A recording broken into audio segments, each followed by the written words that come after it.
बिना किसी को बताए मैं गायब हो गया। पहले किसी ने नोटिस नहीं किया, सबको लगा बस रूट कर गया हूं, जल्दी वापस आ जाऊंगा। लेकिन 1 दिन, 2 दिन, 3 दिन, 1 महीना बीत गया। मैं अभी तक नहीं लौटा। मूल रूप से मेरा प्लान था कि चुपचाप अपनी जिंदगी जीऊंगा।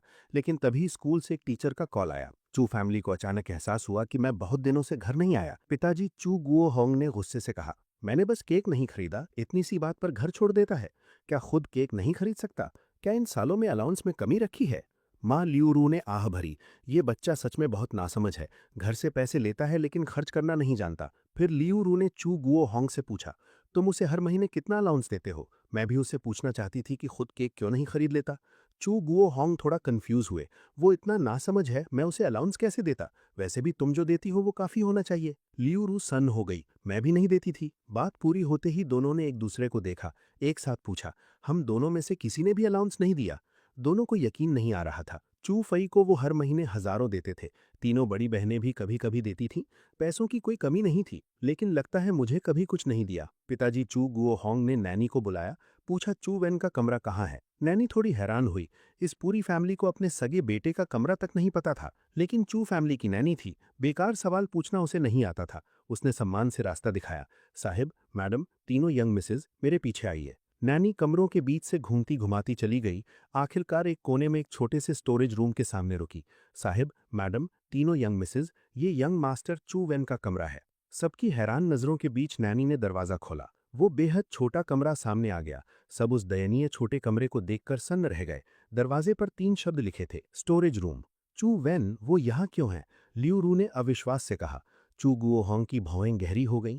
नैनी से नाखुशी से पूछा, ये क्या है? चू वेन स्टोरेज रूम में क्यों है? नैनी ने मन में आह भरी, फिर सच बता दिया। साहिब, यंग मास्टर चू वेन जब 8 साल के थे तब इस स्टोरेज रूम में आ गए थे। तब से 8 साल से यहीं रह रहे हैं। सच कहूं तो ये छोटा स्टोरेज रूम नैनी के कमरे से भी छोटा है। अंदर का सामान बेहद कम है। एक अमीर घर का असली यंग मास्टर इतने छोटे कमरे में रहता है, जबकि गोद लिया हुआ यंग मास्टर उनके बड़े कमरे में रहता है, उनका पैसा खर्च करता है, पूरे परिवार का प्यार पाता है। नैनी को भी उसके लिए दुख था। लेकिन मेरा दर्जा छोटा है। साहिब और मैडम की आंखें बंद थीं, मैं कुछ नहीं कर सकती थी। लियू रू और चू गुओ होंग ने एक दूसरे को हैरानी से देखा। याद आया उस साल जब वो 8 साल के थे। चू फई को गोद लिया था। चू फई को चू वैन का बड़ा कमरा पसंद आया। उन्होंने सोचा था कि उसके लिए एक और बड़ा कमरा बना देंगे, लेकिन वो बार बार गलतियां करता था तो उसे सजा देने के लिए ये मामला टाल दिया। उन्हें नहीं पता था कि ये टालना पूरे 8 साल के लिए हो जाएगा। लियू रू और चू गुओ होंग की आंखों में गिल्ट की एक लहर आई। मैं उनका सगा बेटा था, फिर भी चू फैमिली के घर में 8 साल स्टोरेज रूम में रहा। आखिरकार उन्होंने मेरे साथ गलत किया था। वो एक एक करके कमरे में घुसे। कमरे के अंदर सब कुछ उनकी कल्पना से बिल्कुल अलग था। बेहद छोटा कमरा, एक छोटे बिस्तर के अलावा एक साधारण वार्डरोब, एक छोटी मेज और एक छोटा स्टूल। बिस्तर पर कंबल भी बहुत पतला था। समझ नहीं आता इसमें सर्दी कैसे काटी। 5 लोग खड़े हुए तो कमरा बेतहाशा तंग हो गया। ये देखकर तीनों बहनें भी सच में चौंक गईं। उनके अपने कमरे और चू फई का कमरा बहुत बड़े थे। रोशनी भी अच्छी थी, सजावट टॉप डिजाइनर ने की थी। चू फैमिली के बच्चे होकर वो कल्पना भी नहीं कर सकती थीं कि मैं इतने तंग और उदास स्टोरेज रूम में रहता था। मेज पर एक बैंक कार्ड रखी थी। लियू रू ने एक नज़र में पहचान लिया। ये तो बचपन में उसने बर्थडे गिफ्ट में दी थी। इसे भी साथ नहीं ले गया। बैंक कार्ड भी नहीं ले गया। क्या चू वैन बाहर भूखा मरने की सोच रहा है? चू शस्ता ने झुंझलाकर कहा, कार्ड को फोन से लिंक कर सकते हैं, लेकिन ये कार्ड माँ के नाम पर है। सबके पास एक एक थी। कार्ड घर पर छोड़ गया, क्या उसे डर नहीं था कि माँ फ्रीज कर देगी? लियू रू ने कांपते हाथों से कार्ड उठाया। जल्दी से फोन खोलकर ट्रांजैक्शन हिस्ट्री चेक करने लगी। बाकी चू फैमिली को लियू रू का इरादा समझ आ गया। सब झुककर देखने लगे। फोन खोलते ही लियू रू ने वो अकाउंट एक्सेस किया जो 8 साल से नहीं खोला था। फोन स्क्रीन पर जो दिखा उससे सब बिल्कुल सन्न रह गए। इस अकाउंट में 2 लाख जो लियू रू ने ट्रांसफर किए थे, उसके अलावा कुछ नहीं था, खाली। 8 सालों में एक भी ट्रांजैक्शन नहीं। इस कार्ड पर आखिरी ट्रांजैक्शन 6 साल पहले था। आखिरी डिपॉजिट 8 साल पहले। मतलब 6 साल पहले से, जब मैं 10 साल का था, इस कार्ड का इस्तेमाल करना बंद कर दिया था। चू गुओ होंग की आवाज थोड़ी भारी हो गई। तुम लोगों में से किसी ने चू वैन को आखिर बार कैश कब दिया? कमरे में पूरी खामोशी छा गई। बहुत देर बाद लियू रू ने जवाब दिया कि 8 साल पहले। तीनों चू बहनें भी हैरान थीं, एक साथ बोली, हमने भी। तो इतने सालों से वो कैसे जी रहा था? चू जुनलान ने अविश्वास में बड़बड़ाई। उसी पल बगल खड़ी नैनी से और नहीं रहा गया। चू फैमिली में 20 साल से नैनी थी, बड़ी यंग मिस के जन्म से पहले से। उसने कहा, साहिब, मैडम, जब से आप लोगों ने यंग मास्टर को गोद लिया, यंग मास्टर चू वेन अक्सर स्टोरेज रूम में बंद रहते थे, अक्सर आपको गुस्सा दिलाते थे, खाना भी पूरा नहीं मिलता था। शुरू के 2 साल जब भूख लगी तो यंग मास्टर चू वेन किसी तरह मैनेज कर लेते थे, बाहर से ब्रेड खरीद लेते थे। बाद में उनके पैसे खत्म हो गए, कुछ दिन भूखे रहे। एक दिन मैं सब्जी लेने बाहर निकली तो देखा वो बाहर एक रेस्टोरेंट में बर्तन धो रहे हैं। क्या बर्तन धोना? लियूरू ने अविश्वास से चिल्लाई। नैनी ने सिर हिलाया। उस वक्त यंग मास्टर चू वेन छोटे थे, ज्यादा नहीं कमाते थे। मैं अक्सर चुपके से उन्हें ब्रेड दे देती थी। बाद में जब बड़े हुए तो खुद कमाकर ब्रेड खरीदने लगे। पूरी फैमिली सन्न रह गई। सच था, जब भी मैं घर पर होता हमेशा किसी न किसी तरह मुसीबत खड़ी करता। हर बार बस जो खाना सामने होता वही ले सकता था। हर बार डांट पड़ती या मार पड़ती तो सच में खाना ठीक से नहीं मिल पाता था। उन्होंने कभी सोचा भी नहीं था कि भूख से तंग होकर मुझे बाहर काम पर जाना पड़ा। 10 साल, बस 10 साल की उम्र में बाहर जाकर बर्तन धोए, और ये पार्ट टाइम जॉब 6 साल तक चली। चू गुओहोंग ने गुस्से से कहा, इतनी बड़ी बात तुमने मुझे बताई क्यों नहीं? उनके गुस्से से नैनी घबरा गई। साहिब, जब मैंने उन्हें देखा तो यंग मास्टर चू वेन ने भी मुझे देख लिया। उन्होंने विनती की कि आपको मत बताइए। लियूरू चुपचाप रो रही थीं। बेचारा बेटा, एक 10 साल का बच्चा इतना छोटा बाहर जाकर दूसरों के बर्तन धोता है, थोड़े पैसे कमाता है, ब्रेड खरीदता है। वो चू फैमिली का बच्चा है, जन्म से लाड़ में पला चू फैमिली का यंग मास्टर इतनी तकलीफ कैसे झेली? तीनों बेटियां बचपन से बड़े होने तक कभी खुद एक बाउल नूडल्स तक नहीं बनाई। दूसरों के बर्तन धोकर जिंदगी चलाने की तो बात ही दूर। लियूरू को मेरे खुरदरे गट्ठर भरे हाथ याद आए। दिल जैसे किसी ने मुट्ठी में भींच लिया। दर्द असहनीय था। चू गुओहोंग वहीं ठगे से रह गए, बड़बड़ाए। याद आया, कुछ साल पहले एक होटल ओनर ने बताया था कि उनके किचन में बर्तन धोने वाला एक लड़का चू वेन जैसा दिखता है। मैंने ध्यान नहीं दिया, सोचा नहीं था कि वो सच में बाहर काम पर जाता होगा। सच में मैंने उस पल जाकर चू गुओहोंग ने पहली बार सच माना कि चू फैमिली में मैं ठीक से नहीं जी रहा था। पछतावे से भर गए। काश उस वक्त जाकर देख लेते तो इतने सालों की तकलीफ ना झेलनी पड़ती। लियूरू ने रोते हुए कहा, सब हमारी गलती है। उसके साथ बहुत सख्ती की, बहुत कम प्यार दिया, बहुत कम, इसीलिए वो हमें बताने की हिम्मत नहीं कर पाया। चू जुनलान ने आह भरी। एक बार गलती से उसने मेरे खुरदरे हाथ देख लिए थे। उस वक्त शक हुआ था, लेकिन उसे मेरे साथ ठंडे रहने की आदत थी तो पूछा नहीं। आज सुना कि सच में उसे तंग किया गया और चोट भी आई। अब जाने वो कैसा होगा। उस छोटे स्टोरेज रूम में माहौल बेहद घुटन भरा था। चू रूहान सोच में डूबी थी, कुछ बोली नहीं। चू शस्तिया थोड़ी इमोशनली टच थी, लेकिन अभी भी मुझे हल्के में देख रही थी। शायद ये उसकी सेल्फ पिटी की चाल हो। दरवाजे के बाहर एक ब्लाइंड स्पॉट में, जहां कोई उसे नहीं देख सकता था, चू फई का पूरा जिस्म अकड़ गया। मुट्ठियां कसकर भिज गई थीं। उस कमीने को उम्मीद थी कि उसे भगाने के बाद ये घर सच में उसका हो जाएगा। इतनी मशक्कत के बाद आखिरकार गया, लेकिन ये नहीं सोचा था कि उसके जाने से सब उसकी परवाह करने लगेंगे। चू फई ने गहरी सांस ली, मन का गुस्सा और जलन दबाई। नाटक किया जैसे अभी अभी नींद से जागा हो। कोने से निकलकर सबके सामने आ गया। डैड, मॉम, आप आ गए? आवाज कमजोर और लड़खड़ाती थी। वो दरवाजे के फ्रेम से टिका जैसे अभी गिर जाएगा। चू फई, लियूरू ने आवाज लगाई। आगे दौड़कर उसे संभाला, नरमी से पूछा, तबीयत फिर ठीक नहीं है? चू फई ने सीने पर हाथ रखा और कमजोरी से सिर हिलाया। ठीक हो, थोड़ा आराम करने से हो जाएगा। चू फई का चेहरा गुलाबी था, कमजोरी का कोई निशान नहीं था, लेकिन ये घटिया एक्टिंग चू फैमिली को बेवकूफ बनाने के लिए काफी थी। कमजोरी का नाटक करते हुए पूछना नहीं भूला, भाई चू विन कैसे हैं? ठीक है। चू फई की आवाज सुनकर लियूरू का रोना रुक गया। वो चू फई के पास गई, एक पल हिचकिचाई, फिर भी पूछ लिया, चू फई, सच बताओ, तुम हमेशा लोगों को चू वेन को मरवाने क्यों भेजते हो? ये शब्द सुनते ही तीनों बहनें चौंक गईं। उन्हें पता था चू वेन को मारा गया और चोट आई है, लेकिन चू फई ने लोगों को भेजकर मरवाया, ये कैसे हो सकता है? चू फई के लटके हुए हाथों की मुट्ठियां अचानक भिंज गईं। जल्दी से इमोशन संभाले, बेगुनाही से रुआ से होकर बोला, मॉम, ये क्या कह रही हैं? भाई चू वेन तो मेरे भाई हैं, मैं उन्हें मरवाने क्यों भेजूंगा? बोलते बोलते आंखें झट से भर आईं। आंसू गिरने ही वाले थे, जैसे बहुत बड़ा अन्याय हो गया हो। लेकिन इस बार लियूरू और चू गुओहोंग पहले की तरह फौरन उसे दिलासा देने नहीं आए। हाथों की हरकत रुक गई। लेकिन हमने सर्वेलेंस फुटेज देखी, तुम ही थे जो ग्रुप को चू वेन को मारने ले गए। लियूरू की भौएं हल्की सी सिकुड़ गईं। चू फई की मुट्ठियां और कस गईं। सर्वेलेंस फुटेज था। वो हमेशा मुझे उन जगहों पर मारता था जहां कैमराज नहीं होते। बाथरूम्स, अंधेरी गलियां, फुटेज कैसे हो सकती है? उसने ध्यान से याद किया कि जहां जहां चू वेन को तंग किया था। कुछ बार हॉलवे में हुआ था, लापरवाही हो गई। चूफे कुछ बोलने से पहले ही चूशी युए जल्दी से बोल पड़ी, डैड, मॉम, आजकल वीडियोस नकली भी बनाई जाती हैं। कैसे पता कि जो सर्वेलेंस वीडियो देखी वो असली है?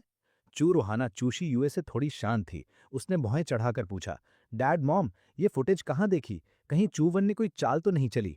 बात अधूरी थी, लेकिन सबको मतलब समझ आ गया। वो यकीन नहीं कर सकती थी कि चूफे ने खुद से चूवन को तंग किया हो। चूफे इतना आज्ञाकारी और नर्म है, वो खुद से किसी को कैसे परेशान करेगा। उल्टा चूवन है जो बाहर गुंडों के साथ घूमता है, रोज मारपीट करता है। बदमाश तो वो ज्यादा लगता है। लेकिन चूग वो होंग ने उनकी सोच एक झटके में तोड़ दी। हमने पुलिस स्टेशन में देखी, डायरेक्टर यांग ने खुद दिखाई। डायरेक्टर यांग, ये नाम सुनते ही चू जुन लान की भौहें तुरंत चढ़ गईं। अगर उन्होंने खुद दिखाई तो चूफे, क्या ये सच हो सकता है? चू जुन लान तीनों बहनों में सबसे शांत थी। वो हमेशा चुपचाप चूफे को ऑब्जर्व करती रहती थी।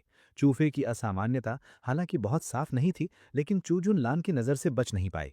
चूफे की आंखों में एक पल के लिए घबराहट आई, लेकिन वो एक पक्का एक्टर था, तुरंत इमोशन संभाल लिए। आंखों में भरे आंसू गालों पर बह निकले। सबको अविश्वास भरी नजरों से देखा। आवाज भर आई, डैड, मॉम, बड़ी बहन, दूसरी बहन, तीसरी बहन, तुम सब तुम सब मुझ पर यकीन नहीं करते। ये देखकर चू गुओ होंग और ल्यू रू का दिल तुरंत पिघलने लगा। ल्यू रू ने जल्दी से उसके आंसू पूछे, चूफे, मॉम को तुम पर यकीन नहीं है, ऐसा नहीं है। मुझे पता है जरूर कोई वजह होगी, बस बताओ क्या हुआ था। चू गुओ होंग की आंखों में भी नरमी साफ दिखी। बस चूजुन लान रोते बिलखते चूफे को देखकर हल्की सी भौं चढ़ाई बैठी रही। 3 दिन बाद चूफे 16 साल का होगा। वो अब एक जवान लड़का था। चूवन 10 साल की उम्र से खुद कमाने लगा था। डैड ने कितना डांटा, कितना मारा, लेकिन उसे एक बार भी रोते नहीं देखा। चूफे जरा सी बात पर रो देता था। पहली बार चूजुन लान ने चूफे के आंसू देखे और तुरंत दिलासा देने की इच्छा नहीं हुई, बल्कि थोड़ी घिन आई। चूशी युए ने झुंझला कर कहा, और क्या वजह होगी? चूवन स्कूल में रोज मारपीट करता है, जरूर स्कूल में चूफे को भी तंग करता होगा। चूफे ने बस पलटवार किया। ये सुनते ही सब तन गए। ल्यू रू ने चूफे को ऊपर नीचे देखा। चूफे, उसने तुम्हें तंग किया? ठीक हो? कहीं चोट तो नहीं आई? चू फैमिली में सब तनाव में थे। बस चूजुन लान की आंखों में एक हल्का सा शक था। डायरेक्टर यांग ने जो सर्वेलेंस फुटेज दिखाई, वो कहानी का एक हिस्सा था। जो नहीं दिखा, वहां क्या हुआ था कौन जानता है। चूफे की झुकी आंखों में एक पल के लिए जीत की चमक आई। उसे खुद कोई बहाना भी नहीं बनाना पड़ा। उसने होठ दबाए, एक शब्द नहीं बोला, लेकिन जैसे सब कुछ कह दिया। एक नजर और क्या समझाना। चूवन की हिम्मत की चूफे को स्कूल में तंग करे, तंग करने के बाद पलटकर इल्जाम लगाए, चूफे को पुलिस में रिपोर्ट करने की सलाह दी, जेल भिजवाना चाहता था। अच्छा हुआ चूफे अभी 16 साल का नहीं हुआ, वरना उसकी चाल में फंस जाता। और उन्हें उसके लिए तरस आ रहा था। चू गुओ होंग और ल्यू रू तुरंत पछताने लगे। अच्छा हुआ चूफे ने पलटवार किया, वरना चूवन उसे न जाने किस हाल में छोड़ता। नैनी ये सीन देखकर निरुत्तर हो गए। जहां तक उसे पता था, यंग मास्टर चूवन के शरीर पर काफी चोटें थी, और ये छोटा यंग मास्टर बचपन से अब तक जरा सी खरोच पर भी मैडम के पास दौड़ा आता था। अगर सच में चूवन ने उसे तंग किया होता तो वो कैसे बर्दाश्त कर लेता? तंग हुआ होता तो बहुत पहले सबको बता देता। बस इस घर में सही गलत की कोई समझ नहीं, इसीलिए उसने इतनी आसानी से इन्हें बेवकूफ बनाया। अगले दिन मैं बहुत जल्दी उठा। आज खास दिन था। मैंने पहले कभी लॉटरी टिकट नहीं खरीदी थी। आज पास से गुजरते हुए एक लॉटरी स्टैंड की विनिंग इन्फॉर्मेशन ने मेरा ध्यान खींचा। जितनी रकम थी वो बहुत बड़ी नहीं थी, लेकिन मेरे लिए जो हमेशा भूखा रहता था, ये सच में बहुत आकर्षक था। तारीफ से भरकर मैंने वो विनिंग नंबर याद कर लिया। जल्दी से मुंह धोया, रास्ते से एक स्टीम्ड बन खरीदा और सीधे लॉटरी स्टैंड पर पहुंचा। अभी मेरे पास एक भी पैसा नहीं था, बस $2 थे। अभी सबसे जरूरी काम यही था। हांफते हुए काउंटर पर पहुंचा, अपने आखिरी $2 ओनर को दिए, याद से नंबर सुनाए। ओनर एक मिडिल एज्ड आदमी था। $2 को देखा, फिर मेरे पुराने कपड़ों को देखा, मन में आ भरी। गरीब बच्चा मेहनत से पढ़ाई करने की बजाय लॉटरी में पैसे बर्बाद कर रहा है। लॉटरी स्टैंड के बाहर राहगीरों ने मेरा पीला और दुबला पतला चेहरा देखा, सिर हिलाकर आह भरी। ये बच्चा पहले से इतना गरीब है, फिर भी घर की मेहनत की कमाई लॉटरी में लगा रहा है। मैंने किसी पर ध्यान नहीं दिया, टिकट ली और चुपचाप लंबे इंतजार में बैठ गया। वक्त सेकंड सेकंड मिनट मिनट गुजरने लगा। दिल अभी भी बहुत नर्वस था। ड्रॉ में 1 मिनट बाकी था। लॉटरी स्टैंड का माहौल तनावपूर्ण हो गया। टिकट खरीदने वाले अपनी टिकट्स कसकर थामे नंबर्स बड़बड़ाते रहे। आखिरकार ड्रॉ का वक्त आया। मैं नर्वसली स्क्रीन देख रहा था कि अचानक फोन बजा। निकाल कर देखा, फिर से चूजुन लान। जरूर चूफे ने घर पर कुछ और कहा होगा, इसीलिए इतनी सुबह डांटने के लिए कॉल कर रही है। उस पर ब्रत बर्बाद नहीं करनी थी। बिना हिचकिचाए कॉल काट दी। उधर चूजुन लान हाथ में फोन देखती रह गई। मैंने उसकी कॉल काट दी। पहले जब भी वो डांटने के लिए कॉल करती, मैं चुपचाप सुनता था, खुद से कभी कॉल नहीं काटता था। चूजुन लान के मन में अनजाने में एक हल्का गुस्सा उठा। बंद डॉर्मेट्री का दरवाजा देखकर भौएं गहरी हो गईं। कल देर हो गई थी, इसीलिए आज सुबह ही स्कूल आ गई मुझे ढूंढने। खास तौर पर मेरे डॉम की लोकेशन पूछी थी। मुझसे मिलना था, जानना था क्या हुआ। आखिर झुंझलाहट में चूजुन लान का नंबर ब्लॉक कर दिया। स्क्रीन पर एक एक करके नंबर्स आने लगे।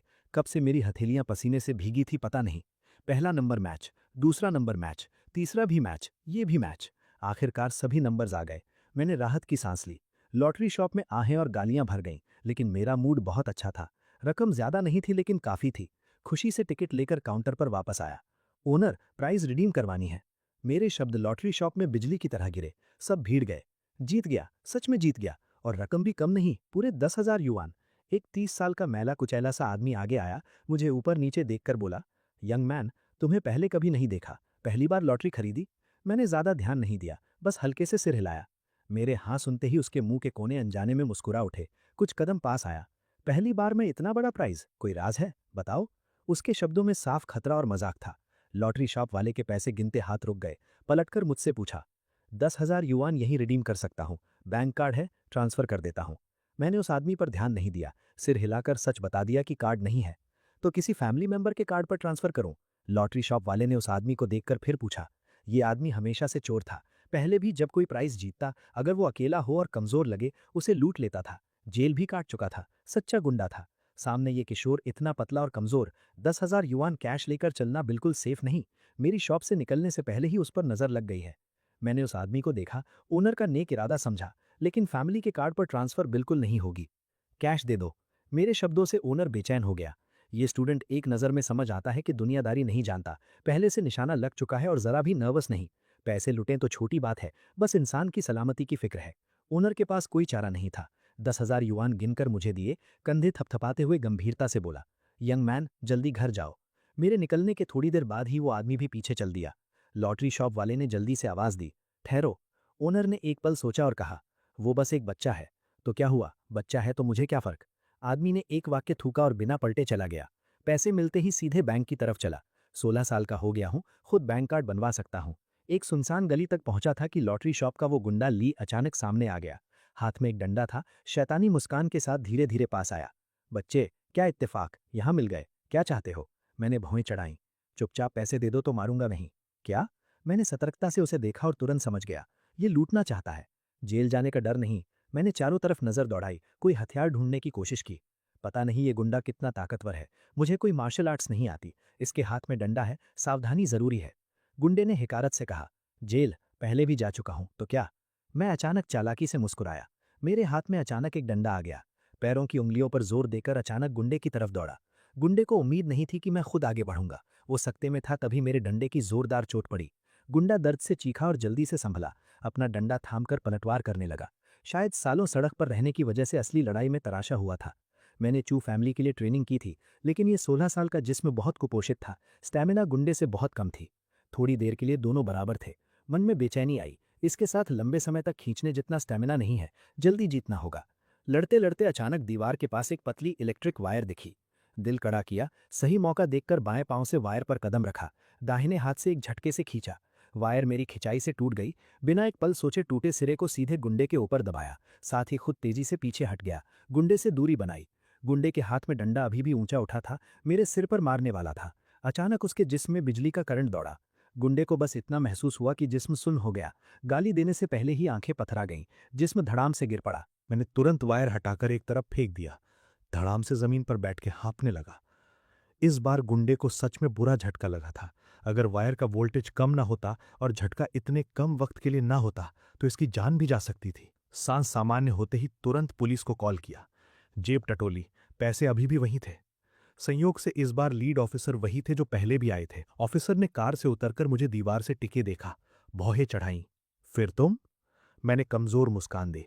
हाँ, क्या इत्तेफाक है, मैंने ही कॉल किया। उसने मुझे लूटने की कोशिश की। बाकी ऑफिसर्स ने जल्दी से उस गुंडे को दबोच लिया जो अभी अभी होश में आकर भागने की कोशिश कर रहा था। उसका चेहरा देखते ही ऑफिसर समझ गए, ये एक बार जेल हो चुका रिपीट ऑफेंडर है। अभी अभी बाहर आया और फिर वही काम। मुझे उठाने में मदद करते ऑफिसर की आंखों में हल्की सहानुभूति आई। ये बच्चा सच में बदकिस्मत है। कल बर्थडे पर तंग किया गया, आज लूटने की कोशिश। गुंडे और मुझे दोनों को पुलिस स्टेशन ले जाया गया। जख्मों पर पट्टी बंधी, जरूरी बयान दर्ज हुए, फिर मैं निकल आया। बाकी की कार्रवाई प्रोसीजर पूरा होने के बाद तय होगी। बयान के बाद स्टेशन पर रुकने की जरूरत नहीं थी। मेरे बदन पर बंधी पट्टियां देखकर लीड ऑफिसर ने पूछा, कहाँ जाना है, छोड़ दें? आमतौर पर उसकी उम्र के लड़के इतना कुछ झेलने के बाद और इतनी तकलीफ में टूट जाते, लेकिन इस तरह शांति से हैंडल करना, बिना हंगामे के, इतनी साफ आंखों से, ये पहली बार था। लीड ऑफिसर के मन में अनजाने में मेरी अच्छी इमेज बन गई। मैंने सिर हिलाया। तो बहुत शुक्रिया। पुलिस एस्कॉर्ट तो सबसे अच्छा ऑप्शन है। चूगवान, मैंने धीरे से नाम मुंह से निकाला। मन में हैरानी हुई। ये एक सीधे और काबिल इंसान है। कुछ ही सालों में एक आम पुलिस ऑफिसर से नैनचैंग पब्लिक सिक्योरिटी ब्यूरो के डायरेक्टर बन गए। पूरे रास्ते दोनों बातें करते रहे। जितना ऑफिसर से बोला उतना ही उन्हें लगा ये बच्चा वाकई पसंद आ रहा है। बैंक के बाद सीधे डिजिटल सिटी गया। ज्यादा वक्त बर्बाद नहीं किया। पिछली जिंदगी में जो कंप्यूटर इस्तेमाल करता था वही खरीदा। सीधे डॉम वापस आ गया। कंप्यूटर ऑन किया, सिक्योरिटीज फर्म में अकाउंट रजिस्टर किया, पिछली जिंदगी की जानी पहचानी वेबसाइट ढूंढी, नया रिलीज स्टॉक देखा, वो स्टॉक जो आने वाले दिनों में तेजी से उछलेगा। अभी ये स्टॉक बिल्कुल साधारण था, कुछ खास नहीं लगता, लेकिन 2 दिन में पूरी तरह बदल जाएगा। कंप्यूटर बंद किया, इत्मीनान से होमवर्क निकाला और करने बैठ गया। चू फे के ग्रेड्स ज्यादा अच्छे नहीं थे, क्लास में बस एवरेज कहा जा सकता था। चू फैमिली को बताया था कि खराब सेहत की वजह से ग्रेड्स नहीं सुधर पाते। मेरे ग्रेड्स भी बहुत बढ़िया नहीं थे, लेकिन हर एग्जाम में चू फेई से ज्यादा ही आते थे। लेकिन जब भी हम दोनों टेस्ट पेपर्स घर लाते, वो सिर्फ चू फेई की तारीफ करते, उसकी मेहनत को तरह तरह से रिवॉर्ड देते। मुझे जिसके क्लियरली ज्यादा मार्क्स थे, कभी कोई नहीं पूछता था। मैंने बाहें फैलाकर अंगड़ाई ली। बदन के जख्म अभी ठीक नहीं हुए थे, एक हल्का दर्द हुआ। दर्द करते बदन को मला, नहाकर लेट गया और सो गया। अगली सुबह स्पोर्ट्स फील्ड पर खूबसूरत नौजवान फिगर्स 2-2 3-3 की टोलियों में अपनी क्लासरूम्स की तरफ जा रही थीं। बातें करते, हंसते, हाल के दिलचस्प किस्से शेयर करते, उनके तरोताजा चेहरों पर कोई ज्यादा फिक्र नहीं थी। मैं डॉर्मेट्री के कॉरिडोर पर खड़ा ये नज़ारा देखता रहा। पहली बार लगा स्कूल कितनी अच्छी जगह है। एक गहरी सांस ली, क्लासरूम की तरफ चल दिया। क्लासरूम में स्टूडेंट्स बड़े उत्साह से कुछ डिस्कस कर रहे थे। सुना, चू वेन ने फिर पुलिस कॉल की। सुना है लू सिंह और उसके दोस्त अभी भी स्टेशन में हैं। उसकी हिम्मत कैसे हुई, शाओ शाओ के बदले से नहीं डरता। लेकिन सुना तुमने, एक ने रहस्यमय होकर कहा। चारों तरफ देखा, जब यकीन हो गया कि वो नहीं है तभी आगे बोला, मैंने सुना चू वेन को वन जिंग ने बचाया। वन जिंग? सब एक साथ सांस रोककर बोले। फिर सब सोच में पड़ गए। कोई वंडर उसने पुलिस कॉल करने की हिम्मत की। जरूर वनजिंग ने कॉल की होगी। मतलब वनजिंग ने यंग मास्टर चू से पंगा ले लिया। सबकी आंखें उत्साह से चमक उठी। यंग मास्टर चू और वनजिंग, स्कूल के दो सबसे अनटचेबल रोग। इतने लंबे वक्त से दोनों एक दूसरे के रास्ते में नहीं आए, अब आखिरकार आमना सामना होगा।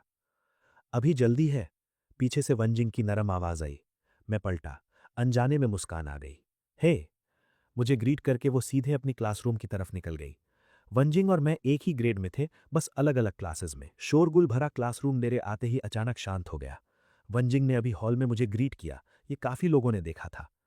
सब और भी यकीन कर बैठे कि मैं जरूर वंजिंग के कोटटेल्स पकड़े हों। इस गॉसिप की बात पूरी भी नहीं हुई थी कि क्लासरूम के दरवाजे पर एक फिगर दिखी। चू फेई ने सामने खड़ी सीधी कमर वाली फिगर को देखा। आंखों में अदम्य नफरत भर आई। सब इसी की वजह से हुआ, इसी ने चू फैमिली में मेरा प्यार चुराया। आज सुबह साफ महसूस हुआ कि बड़ी बहन का रवैया पहले जैसा गर्म नहीं है। उसने हल्के से मुंह बिचकाया। सोच रहा था कौन है, निकला तू, कमीने। मैं अपनी सीट की तरफ जा रहा था, चूफे की आवाज सुनकर पलटा। ठंडी नजरों से उसे देखा। मुझे सीधे आंखों में देखते देख उसका गुस्सा तुरंत भड़क गया। चूबेन, 2 दिन नहीं देखा, हिम्मत और बढ़ गई, फिर से पिटाई का मन है। उसके तमतमाए आपे से बाहर चेहरे को देखकर मुझे अचानक थोड़ी हंसी आई। क्या, कोयल जो घोंसला चुरा लेती है, उस दिन मनमानी नहीं हुई, अब कुछ दिन स्टेशन में बिताने का मन है? चूफई तुरंत भड़क उठा। कोयल किसे बोला? उनकी बातचीत सुनकर सब हैरान थे। चू वैन ने आज भालू का दिल और तेंदुए की हिम्मत खाई है। इतने बड़े यंग मास्टर चू से ऐसे बोल रहा है। ये चू फैमिली के यंग मास्टर हैं, इस क्लास में सबसे अमीर। इनके पेरेंट्स तक चू फैमिली के यंग मास्टर को देखकर मुस्कुराकर खुशामद करते हैं, लेकिन मैंने उसे मजे से देखा। एक गोद लिया हुआ बेटा जो ऑर्फेनेज से आया, गंदी चालें चलकर मुझे असली चू फैमिली के यंग मास्टर को बाहर धकेल दिया। अगर तुम घोंसला चुराने वाली कोयल नहीं हो तो क्या हो? कुछ साल चू फैमिली में रहकर सच में समझ लिया कि तुम चू फैमिली के बड़े यंग मास्टर हो। ये शब्द सुनते ही क्लासरूम में एक बड़ा हंगामा खड़ा हो गया। चू फेई की आंखें और फट गईं, अविश्वास से। ये क्या कह रहा है? इसकी हिम्मत कैसे? स्कूल में ये बातें कहने की हिम्मत? क्लासमेट्स में हलचल मच गई। मैंने गलत नहीं सुना, उसने कहा चू फेई को चू फैमिली ने गोद लिया है और ये चू वैन असली यंग मास्टर है। ये हो नहीं सकता कि कोई अपने असली बच्चे को नजरअंदाज करके गोद लिए हुए बच्चे को तरजीह दे। क्लासरूम में तरह तरह के एक्सप्रेशंस थे, बजिंग डिस्कशन हो रही थी, इसकी संभावना के बारे में अटकलें लगाई जा रही थीं। ज्यादा लोग चिंतित थे। अगर मैं झूठ बोल रहा होता तो मेरी नीयत जाहिर हो जाती। मैं इतना बेवकूफ नहीं लगता। तो मतलब चू फेई सच में? इन लोगों ने चू फेई की इतने सालों से चाटुकारिता की थी, कईयों ने चू फेई को खुश करने के लिए मुझे भी खूब तंग किया था। और अब अगर ये सच है तो अरे बाप रे! सबकी नज़रें चू फेई पर एक झटके में बदल गईं। काफ़ी लोगों ने दोनों के बीच के तनावपूर्ण सीन को रिकॉर्ड करने के लिए फ़ोन्स निकाल लिए। कईयों ने तो सीधे लाइव स्ट्रीम शुरू कर दी। मुझे इन बोरिंग लोगों पर ध्यान नहीं देना था। मैं सीधे अपनी सीट की तरफ चला। चू फेई शुरुआती शॉक के बाद अपनी तरफ तने फ़ोन्स देखकर जल्दी से संभला। उसने मुझे हर्ट और अविश्वासी नज़रों से देखा। क्या बक रहे हो गरीब बच्चे?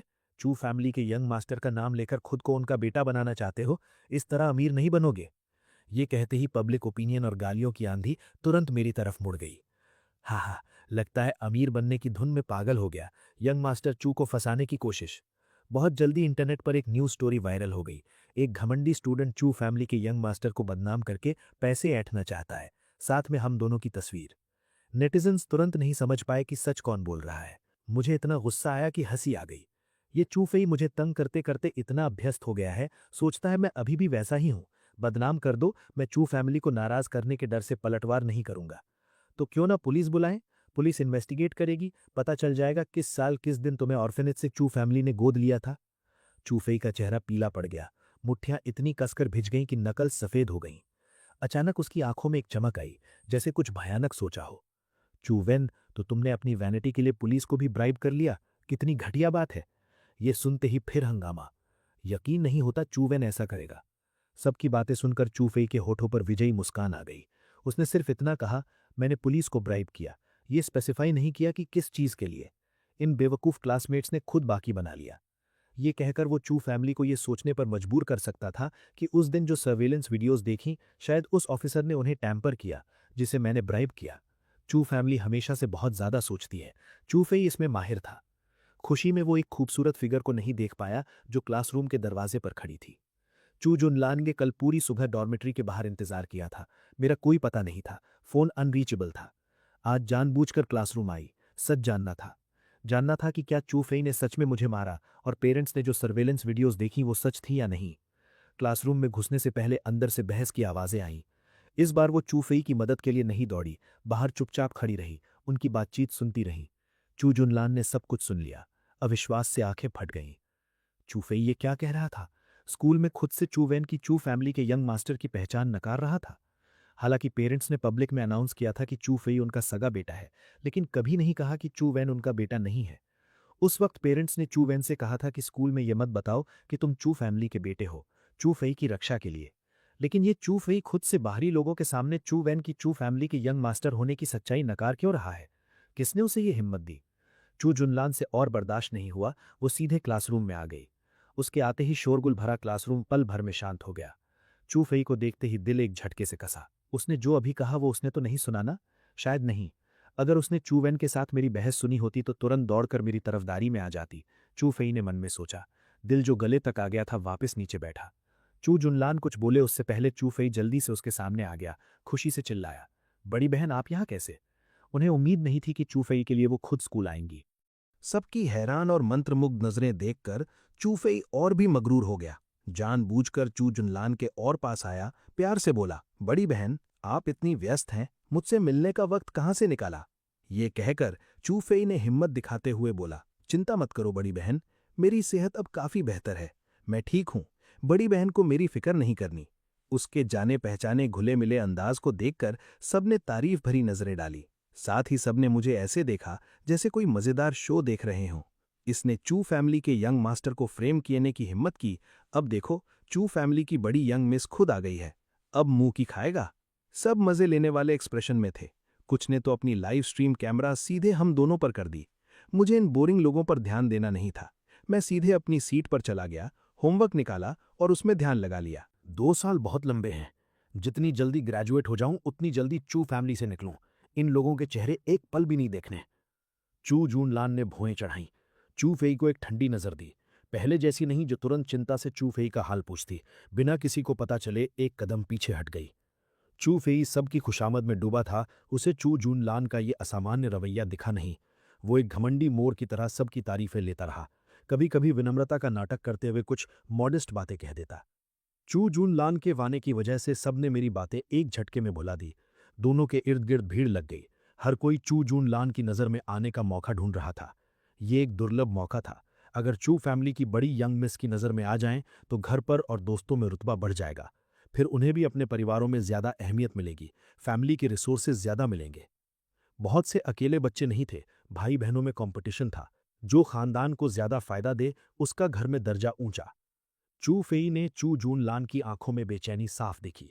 जल्दी से उसके सामने आ गया। तुम सब क्या कर रहे हो? मेरी बड़ी बहन को मत घेरो। ये देखकर भीड़ को फिर चू फेई की खुशामद करनी पड़ी। उम्मीद थी कि वो उन्हें चू जून लान के करीब जाने का मौका देगा। यही तो चू फेई चाहता था। लोगों का उसके सामने इस तरह झुकना उसे बेहद पसंद था। शोर और उत्साह के बीच अचानक क्लासरूम के दरवाजे पर एक और खूबसूरत फिगर दिखी। उसके आते ही पूरा क्लासरूम फट पड़ा। उसके साथ कई स्टूडेंट्स भी थे, या तो तमाशा देखने आए थे या उस खूबसूरत फिगर के पीछे पीछे चले आए थे। टू बिंग यू स्कूल की नंबर 1 ब्यूटी वो भी आ गई। वो चू फैमिली के यंग मास्टर की फियांसे भी है, चू फैमिली की एकमात्र होने वाली बहू। चू जून लान ने ये फुसफुसाहटें सुनी और भौएं सिकुड़ गई। चू फैमिली की एकमात्र बहू, और उन्हें लगता है ये टू बिंग यू चू फे की फियांसे है। टू बिंग यू की सच में चू फैमिली के साथ बचपन की एंगेजमेंट थी। 10 साल से भी ज्यादा पहले चू कॉरपोरेशन एक संकट में पड़ गई थी। उस वक्त टू फैमिली ने आगे बढ़कर मदद की। पिताजी टू फैमिली के इस बड़े एहसान के शुक्रगुजार थे। उन्होंने अपनी प्रॉमिस दी कि उनकी कुछ महीने की बच्ची की शादी अभी पैदा भी ना हुई टू बिंग यू से करेंगे। इन सालों में मेरी घर में कोई कदर नहीं थी। इसका असर टू बिंग यू पर भी पड़ा। इस फियांसे को भी नजरअंदाज किया गया। लेकिन एक बात तय थी, टू बिंग यू की एंगेजमेंट चू वन से थी, चू फेई से नहीं।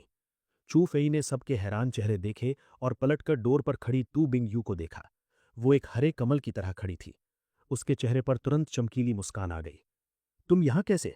वो उत्साह से आगे बढ़कर उसका स्वागत करने लगा। टू बिंग यू ने चू फेई की खिली मुस्कान देखी, उसका खूबसूरत चेहरा लाल हो गया। शर्माकर चू जून लान की तरफ देखा, फिर चू फेई से बोली, सुना था बड़ी बहन यहां है, तो देखने आई।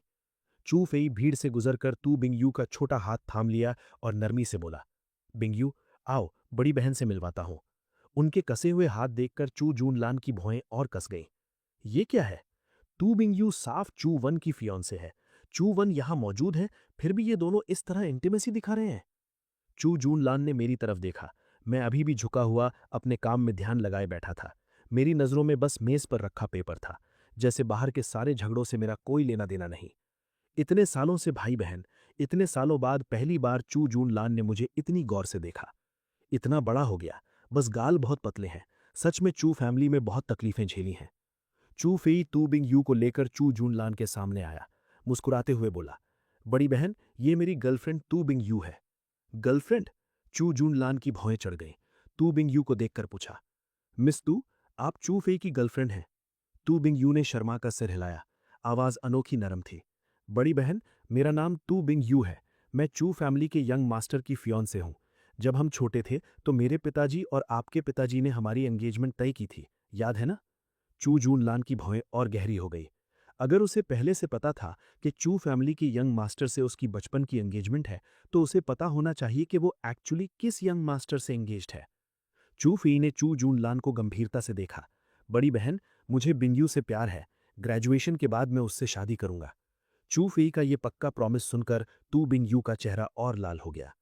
चू फी के शब्दों से क्लासरूम में तुरंत जोरदार तालियां और शोर उठा। लगातार अतिरंजित आवाजें सुनकर, उनके कसे हुए हाथों को देखकर चू जून लान के मन में एक अजीब बेचैनी अनजाने से उठी। चू जून लान ने टू बिंग यू से पूछा, क्या आपको पता नहीं कि आपकी एंगेजमेंट किससे है? टू बिंग यू के चेहरे पर शर्म वाला एक्सप्रेशन अकड़ गया। थोड़ी हैरान होकर चू जून लान की तरफ देखा। बड़ी बहन का मतलब? उसे जरूर पता था एंगेज्ड किससे है, लेकिन क्या यंग मास्टर चू ने नहीं कहा था कि वो चू फैमिली का सबसे प्यारा यंग मास्टर है? इन सालों में जो उसने ऑब्जर्व किया था वो सच लग रहा था। उसने पहले भी पूछा था। एंगेजमेंट तय होने के वक्त सिर्फ ये कहा गया था कि चू फैमिली के यंग मास्टर से एंगेजमेंट है। ये स्पेसिफाई नहीं किया कि कौन सा यंग मास्टर। चू फैमिली चू फेई को बेहद चाहती है।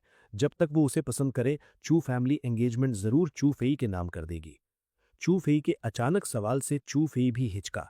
उसने अभी जानबूझकर बड़ी बहन को बताया था कि वो बिंगयू को पसंद करता है, उससे शादी करना चाहता है, ठीक इसीलिए कि चू फैमिली एंगेजमेंट उसके नाम कर दे। लेकिन आसपास की गॉसिप करती भीड़ को देखकर चू फेई ने जल्दी से पहले बोला, बड़ी बहन, बिंगयू और मैं सच में एक दूसरे से प्यार करते हैं। चू फेई का इशारा बिल्कुल साफ था। वो चाहता था बिंगयू के साथ एंगेजमेंट उसके नाम हो जाए। लेकिन इस बार चू जून लान ने तुरंत झुककर हाँ नहीं कहा। उसने तू बिंगयू से बात जारी रखी। मिस तू, आपको पता होना चाहिए कि आपकी एंगेजमेंट चू वन चू से है, लेकिन अब आप चू वन के छोटे भाई चू फेई की गर्लफ्रेंड बन गई हैं। क्या आपको चू फैमिली की इज्जत का जरा भी ख्याल है? फिर चू जून लान चू फेई की तरफ मुड़ी, आवाज अभी भी थोड़ी ठंडी थी। चू वन चू फैमिली का असली यंग मास्टर है, वो बेटा जिसे माँ ने 10 महीने कोख में रखा, मेरा सगा भाई, तुम्हारा बड़ा भाई। वो गरीब बदतमीज कब से हो गया? चू जून लान बोलते बोलते लहजे में एक जलती हुई गुस्से वाली आग आ गई। सच में पहले उसे मैं ज्यादा पसंद नहीं था, लेकिन वो मेरा सगा भाई था, चू फैमिली का यंग मास्टर। ये एक ना बदलने वाला खून का रिश्ता था, एक सच जिसे कोई नहीं बदल सकता। उसका मुझे पसंद ना करना अलग बात थी, लेकिन स्कूल में मुझे तंग किए जाना वो बर्दाश्त नहीं कर सकती थी। ये सिर्फ उसके मुंह पर तमाचा नहीं था, बल्कि चू फैमिली के मुंह पर भी। इसीलिए मेरे तंग किए जाने की खबर के बाद वो खुद आकर सच जानना चाहती थी। चू जून लान ने चू फई को हैरानी भरे एक्सप्रेशन से देखा, थोड़ा गुस्सा दबाते हुए आगे बोली। चू फई, चू वन की मर्जी के बिना तुमने उसकी फियोंसे को अपना बना लिया, क्या ये सही है? चू जून लान के ये शब्द खत्म होते ही क्लासरूम के अंदर और बाहर सन्नाटा छा गया। सब हैरानी से उन्हें घूरने लगे। उसने अभी क्या कहा? उसने कहा चू वन चू फैमिली के बड़े यंग मास्टर हैं। स्कूल की नंबर 1 ब्यूटी तू बिंगयू चू वन की फियोंसे है। तो चू फई एक्चुअली चू फैमिली का गोद लिया बेटा है। चू वन ने जो कहा था सब सच था। भगवान, ये कैसे हो सकता है? एक पल की खामोशी के बाद सब फट पड़े। अब तक चू फई हमेशा खुद को चू फैमिली का एकमात्र यंग मास्टर और स्कूल ब्यूटी तू बिंगयू का फियोंसे बताता था। इन दो पहचानों की वजह से वो स्कूल में हमेशा अहंकारी और बेलगाम था। लेकिन अब कहा जा रहा था कि वो नकली था। एक अमीर घराने के एकमात्र यंग मास्टर का दर्जा नकली था, स्कूल ब्यूटी के फियोंसे का दर्जा भी नकली था। स्कूल में चू फई और मैं बिल्कुल उल्टे थे। चू फई पूरे स्कूल का सबसे अमीर यंग मास्टर था और मैं पूरे स्कूल का सबसे गरीब बदतमीज। कितनी बार उन्होंने मुझे रौंदा और दबाया था। चू फई और तू बिंगयू चू जून लान के शब्दों से पूरी तरह सन्न थे। उन्हें उम्मीद ही नहीं थी कि उसका ये रवैया होगा। क्या हुआ? उसने हमेशा उसे सबसे ज्यादा दुलारा था, अचानक उस कमीने की तरफदारी क्यों, और इतने सारे लोगों के सामने? अब इस स्कूल में, इस क्लास में उसका मुंह कैसे दिखाएगा? उधर पूरे घर में सब ब्रेकफास्ट खत्म करके उठने की तैयारी कर रहे थे। तभी चू रूहान ने फोन निकाला। एक ट्रेंडिंग टॉपिक ने ध्यान खींचा। अनजाने में क्लिक कर दिया। चू फई के स्कूल की लाइव स्ट्रीम थी।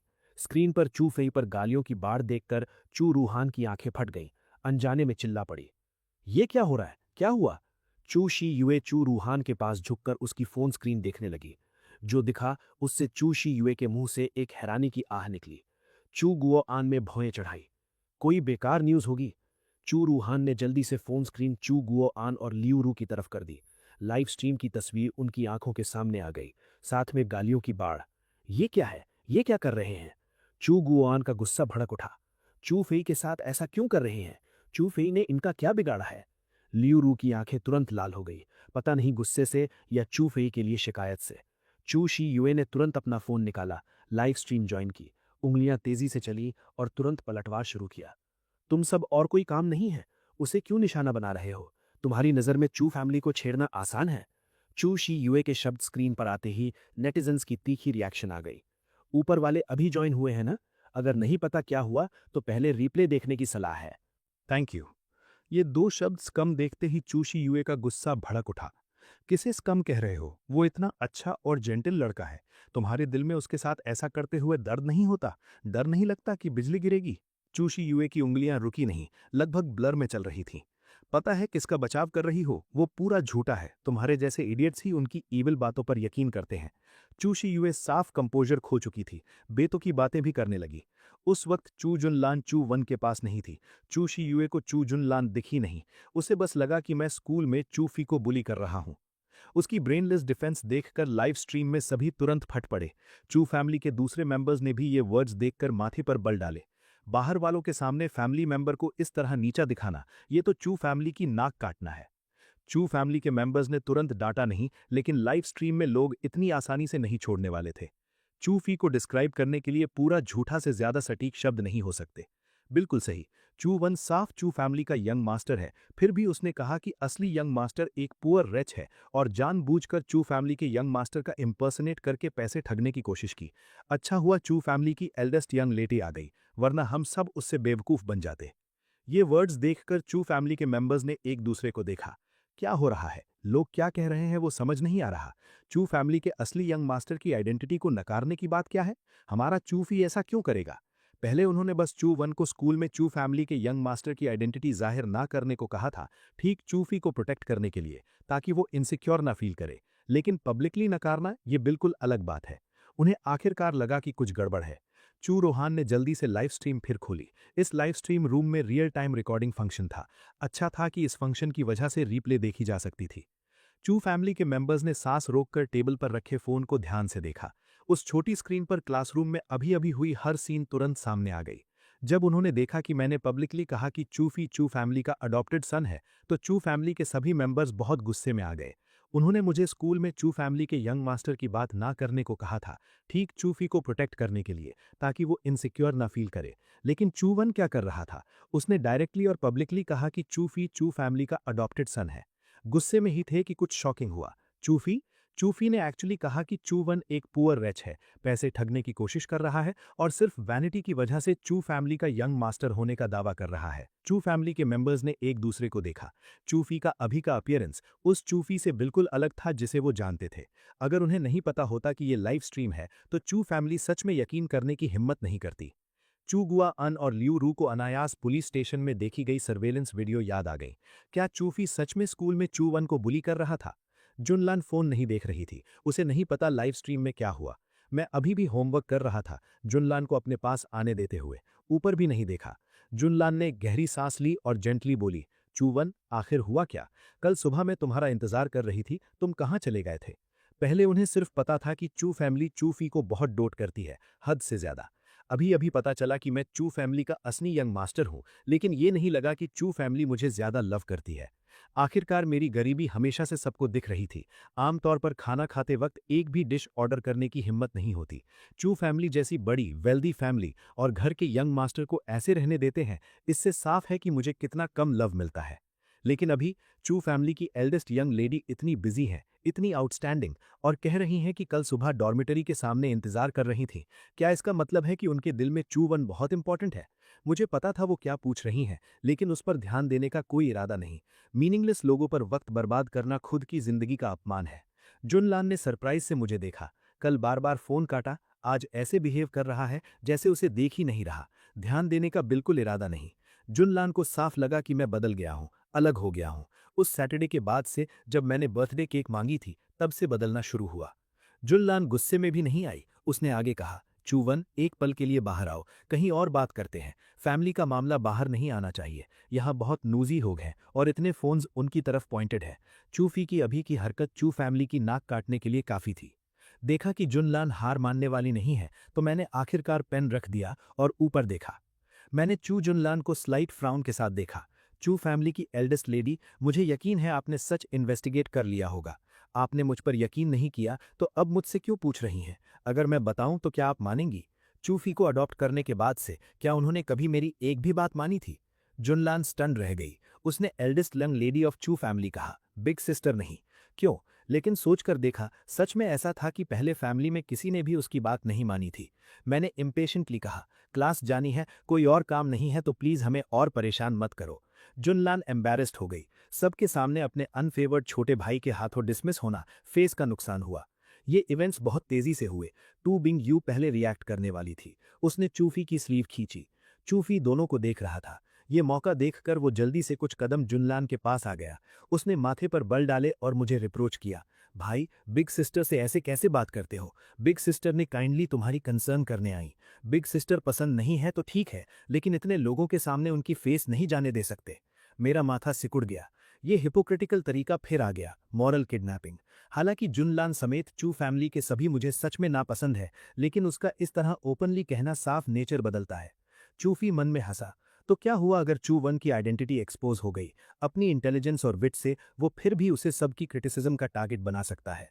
चू फैमिली का एकमात्र एक्नॉलेज्ड यंग मास्टर सिर्फ वही हो सकता है। मैंने आखिरकार पेन रख दिया, सीरियसली चूफी को देखा। तुम सही कहते हो, मुझे तुम लोग पसंद नहीं है, लेकिन जो उनकी फेस जाना चाहते हैं वो तुम हो। ये सुनते ही चूफी और जुनलान दोनों स्टंड रह गए। चूफी तुरंत पैनिक में आ गया। मैंने कब बिग सिस्टर की फेस जाने देना चाहा? वो मेरी सबसे रिस्पेक्टेड बिग सिस्टर है। मैं उनकी फेस कैसे जाने दे सकता हूँ? हंसी आने वाली है। सबसे रिस्पेक्टेड बिग सिस्टर? बिल्कुल। चूफी का चेहरा प्राइड से भरा था। उसने जुनलान को भी चुपके से देखा। अगर इतनी रिस्पेक्ट है तो इतने लोगों के सामने जानबूझकर उनकी एम्बैरेसिंग सच्चाई रिवील करके उनकी और ज्यादा फेस क्यों जाने दी? मैंने बिना किसी कर्टेसी के पलटवार किया। ये चूफी अभी भी पहले जैसा इस तथाकथित मोरालिटी से मुझ पर प्रेशर डालने की कोशिश कर रहा था। मैंने ऐसा नहीं किया। चूफी कुछ एक्सप्लेन करना चाहता था, लेकिन सबकी क्रिटिकल नजरें पहले ही उसकी तरफ मुड़ चुकी थी। जुनलान समेत उन्हें बहुत पहले से फील हो रहा था कि चूफी की बातों में कुछ गड़बड़ है। बस उन्हें उम्मीद नहीं थी कि एक ग्रोन मैन इतने हिपोक्रिटिकल तरीके से बात करेगा। मेरी इन ब्लंट बातों के बाद उन्होंने आखिरकार सक्सेसफुली रियलाइज कर लिया। मैं इन हरासमेंट से बेहद परेशान हो चुका था। इन चीजों पर वक्त बर्बाद करना खुद की जिंदगी का अपमान है। स्टैंड ऑफ के दौरान क्लासरूम के दरवाजे पर एक स्टाउट फिगर दिखी। हटो हटो। वो स्टाउट फिगर क्लासरूम के दरवाजे पर भीड़ को चीरते हुए मेरे पास आई। उसने मुझे देखा और पूछा, क्या तुम चूवन हो? मैंने डाउटफुली पलट कर देखा। पहले कभी मिला नहीं था, फिर भी जवाब दिया, हाँ मैं हूं। प्रिंसिपल ली ने सिर हिलाया। उनकी आवाज अनचाहे नर्म हो गई। मैं नया प्रिंसिपल हूं, मुझे तुम पर यकीन है। डरो मत। जब तक तुम हमारे स्कूल में पढ़ते हो, टीचर्स और मैं तुम्हारी रक्षा करेंगे। ये सुनकर मैं थोड़ा सरप्राइज था। नया प्रिंसिपल? डायरेक्टर यांग की स्पीड सच में तेज है। पहले जब मुझे बुली किया गया और पुलिस को रिपोर्ट की, तो डायरेक्टर यांग ने बस कहा था कि एजुकेशन बोर्ड को रिपोर्ट करेंगे। लेकिन मुझे उम्मीद नहीं थी कि सिर्फ 2 दिन में नया प्रिंसिपल ऑलरेडी ऑफिस में आ गया। पिछला प्रिंसिपल वीक और यूजलेस था। ये नहीं था कि उसे नहीं पता था कि मुझे बुली किया जा रहा था, लेकिन चू फैमिली की पावर से डरकर कभी बोलने की हिम्मत नहीं की। ये प्रिंसिपल ली बुरे नहीं लगते। प्रिंसिपल ली की बात पूरी होते ही वो सीरियस एक्सप्रेशन के साथ चू जुनलान की तरफ मुड़े। मिस चू, ये एक स्कूल है, स्टूडेंट्स के पढ़ने का जगह। प्लीज स्टूडेंट्स की पढ़ाई डिस्टर्ब मत करो। जुनलान भी बहुत सरप्राइज्ड हुई। इस स्कूल का प्रिंसिपल फिर बदल गया। क्या चू वन की वजह से? क्या चूफी का चू वन को बुली करना सच है? वरना प्रिंसिपल को इतनी जल्दी क्यों हटाते? जुनलान के मन में कुछ और सस्पिशंस जाग उठे। उसे ये भी पता था कि यहाँ ज्यादा हंगामा करना ठीक नहीं। उसने अपोलोजेटिक स्माइल दी। प्रिंसिपल ली, मैं अभी चलती हूँ। चूफी एंग्शियसली कुछ और कहना चाहता था, लेकिन जुनलान पहले बोल चुकी थी। वो कुछ नहीं कह सकता था।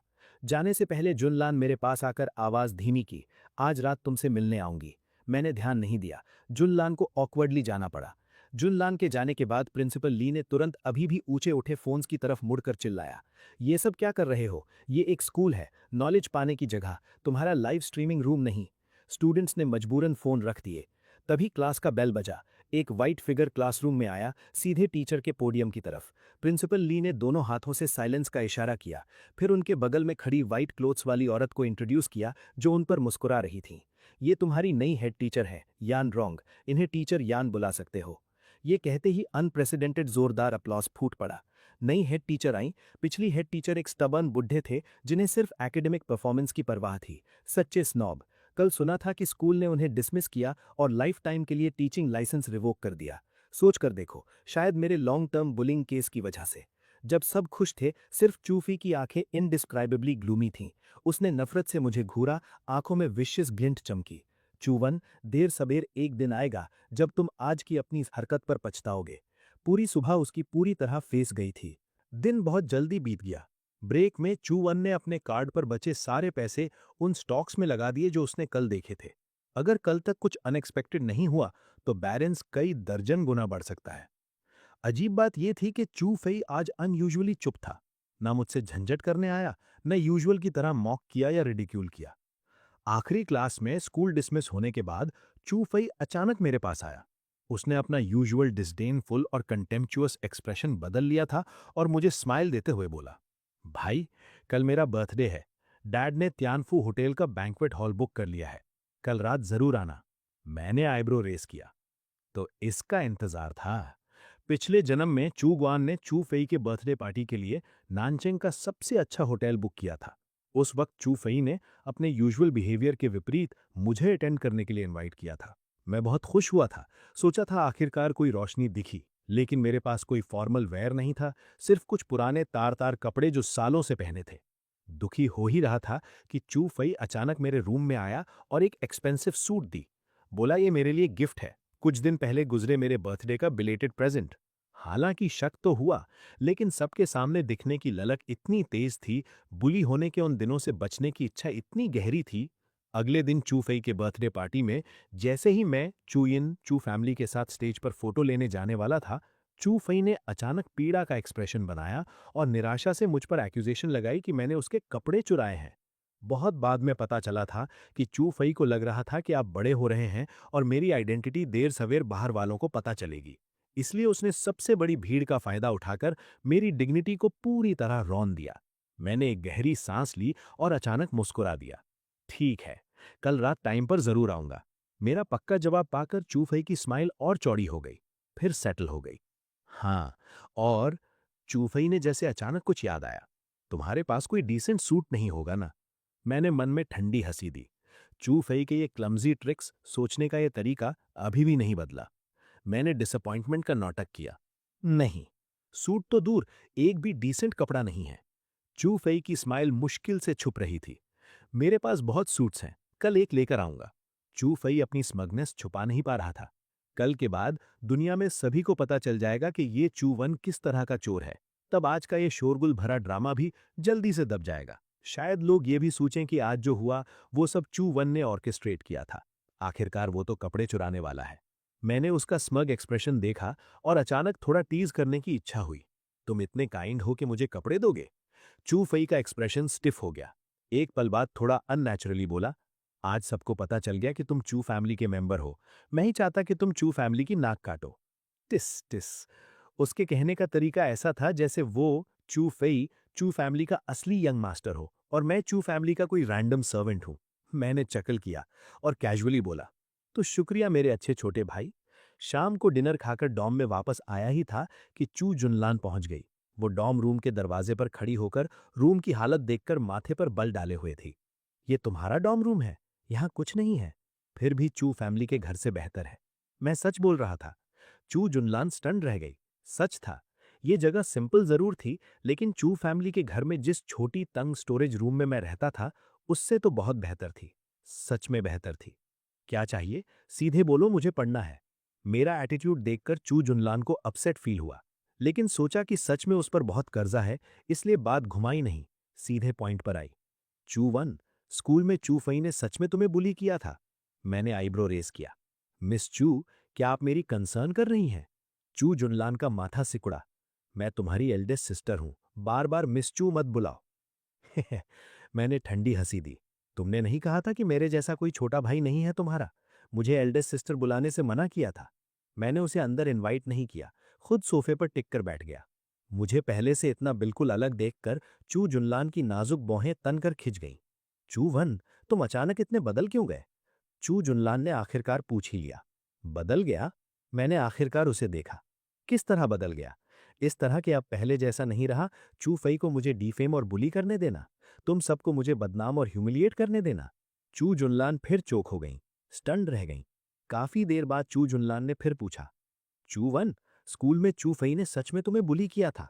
मम ने कहा उन्होंने सर्वेलेंस फुटेज देखी, लेकिन चू फई ने कहा तुमने पुलिस को ब्राइब किया। क्या तुम मुझे बेवकूफ बना रही हो? मेरे पास ना पावर है ना इन्फ्लुएंस, ठीक से खाना भी नहीं होता। मिस चू, बताओ, पुलिस को ब्राइब करने के लिए मैं क्या यूज करता? ये कहते ही मैंने अचानक शर्ट उतार दी। शरीर पर भयानक स्कार जाहिर हो गए। चू झुनलान की सांस अटक गई। उसने मुंह ढकने की कोशिश की, गलती से चीख पड़ी। ये कैसे हुआ? मैं करीब आया, चू जुनलान की आंखों में सीधे देखते हुए एक एक शब्द कहा, एल्डेस्ट सिस्टर, आखिरी बार बुला रहा हूं। एल्डेस्ट सिस्टर, ध्यान से देखो, मेरे शरीर पर ये क्या है? ये स्कार्स चू फैमिली के चू फेई को अडॉप्ट करने के बाद से उसने एक एक करके मुझ पर लगाए हैं। चू जुनलान की आंखें आंसुओं से भर गईं। उसके हाथ अनचाहे कांपने लगे। चू वन के शरीर पर इतने स्कार्स कैसे हो सकते हैं? वो जख्म पुराने भी, नए भी, छोटे भी, बड़े भी, घने थे। पूरा शरीर ऐसे ही जख्मों से भरा था। उसने डिसबिलीफ से ऊपर देखा। तुमने बताया क्यों नहीं? चू फई ने किया हो या ना किया हो, इतने जख्मों के साथ ये झेला कैसे? मेरी स्माइल और एरोगेंट हो गई। मैंने बताया नहीं? बचपन से कितनी बार बताया, लेकिन क्या तुम में से किसी ने माना? चू फई कहता था स्कूल में लड़ाई में लगे। किससे लड़ाई? मैंने उसे डायरेक्टली बीच में काटा। स्कूल में मैंने किससे लड़ाई की? अगर स्कूल में थोड़ी भी इन्वेस्टिगेट करने की कोशिश की होती, पता चल जाता। लेकिन इन्वेस्टिगेट किया? तुम सब बस उस ग्रीन टी चू फई पर यकीन करते हो। जब भी वो बेचारा बनकर दिखाता, उसकी हर बात मान लेते। कभी मुझे सीरियसली नहीं लिया, कभी परवाह नहीं की, एक पल के लिए भी फैमिली नहीं समझा। आखिर में मैं लगभग चिल्ला रहा था। चू वन ने खुद से बहुत पहले कह दिया था कि ये लोग इस लायक नहीं, उसे इस तथाकथित रिश्ते की जरूरत नहीं। लेकिन आखिरकार ये उसके बायोलॉजिकल पेरेंट्स थे, बायोलॉजिकल सिस्टर थी। सच में सामना होने पर चू वन अपनी ग्रीवेंस और इंडिग्नेशन की फीलिंग्स कंट्रोल नहीं कर पाया। चू जुनलान ब्लैंक होकर उसे देखती रही। उसने सच में पहले कभी इन बातों के बारे में सोचा नहीं था।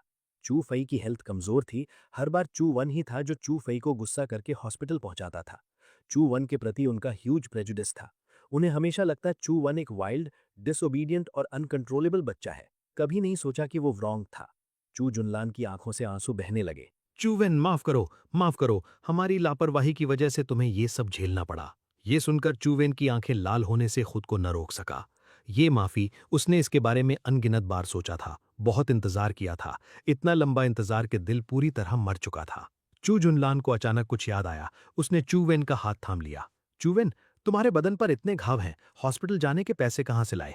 जब से चू फेई को गोद लिया उसे कोई पॉकेट मनी नहीं दी थी। हॉस्पिटल जाने में पैसे लगते हैं, बदन पर इतने निशान थे, सिर्फ इलाज का खर्च ही बहुत बड़ा होता। हालांकि उनके लिए ये रकम कुछ नहीं थी, लेकिन चू वेन के लिए, जिसे परिवार का बिल्कुल कोई सहारा नहीं था, ये बहुत बड़ा खर्च था। चू वेन ने अपनी भावनाएं दबाईं। ठंडे से उसका हाथ झटका, जमीन से कपड़े उठाए और पहनने लगा।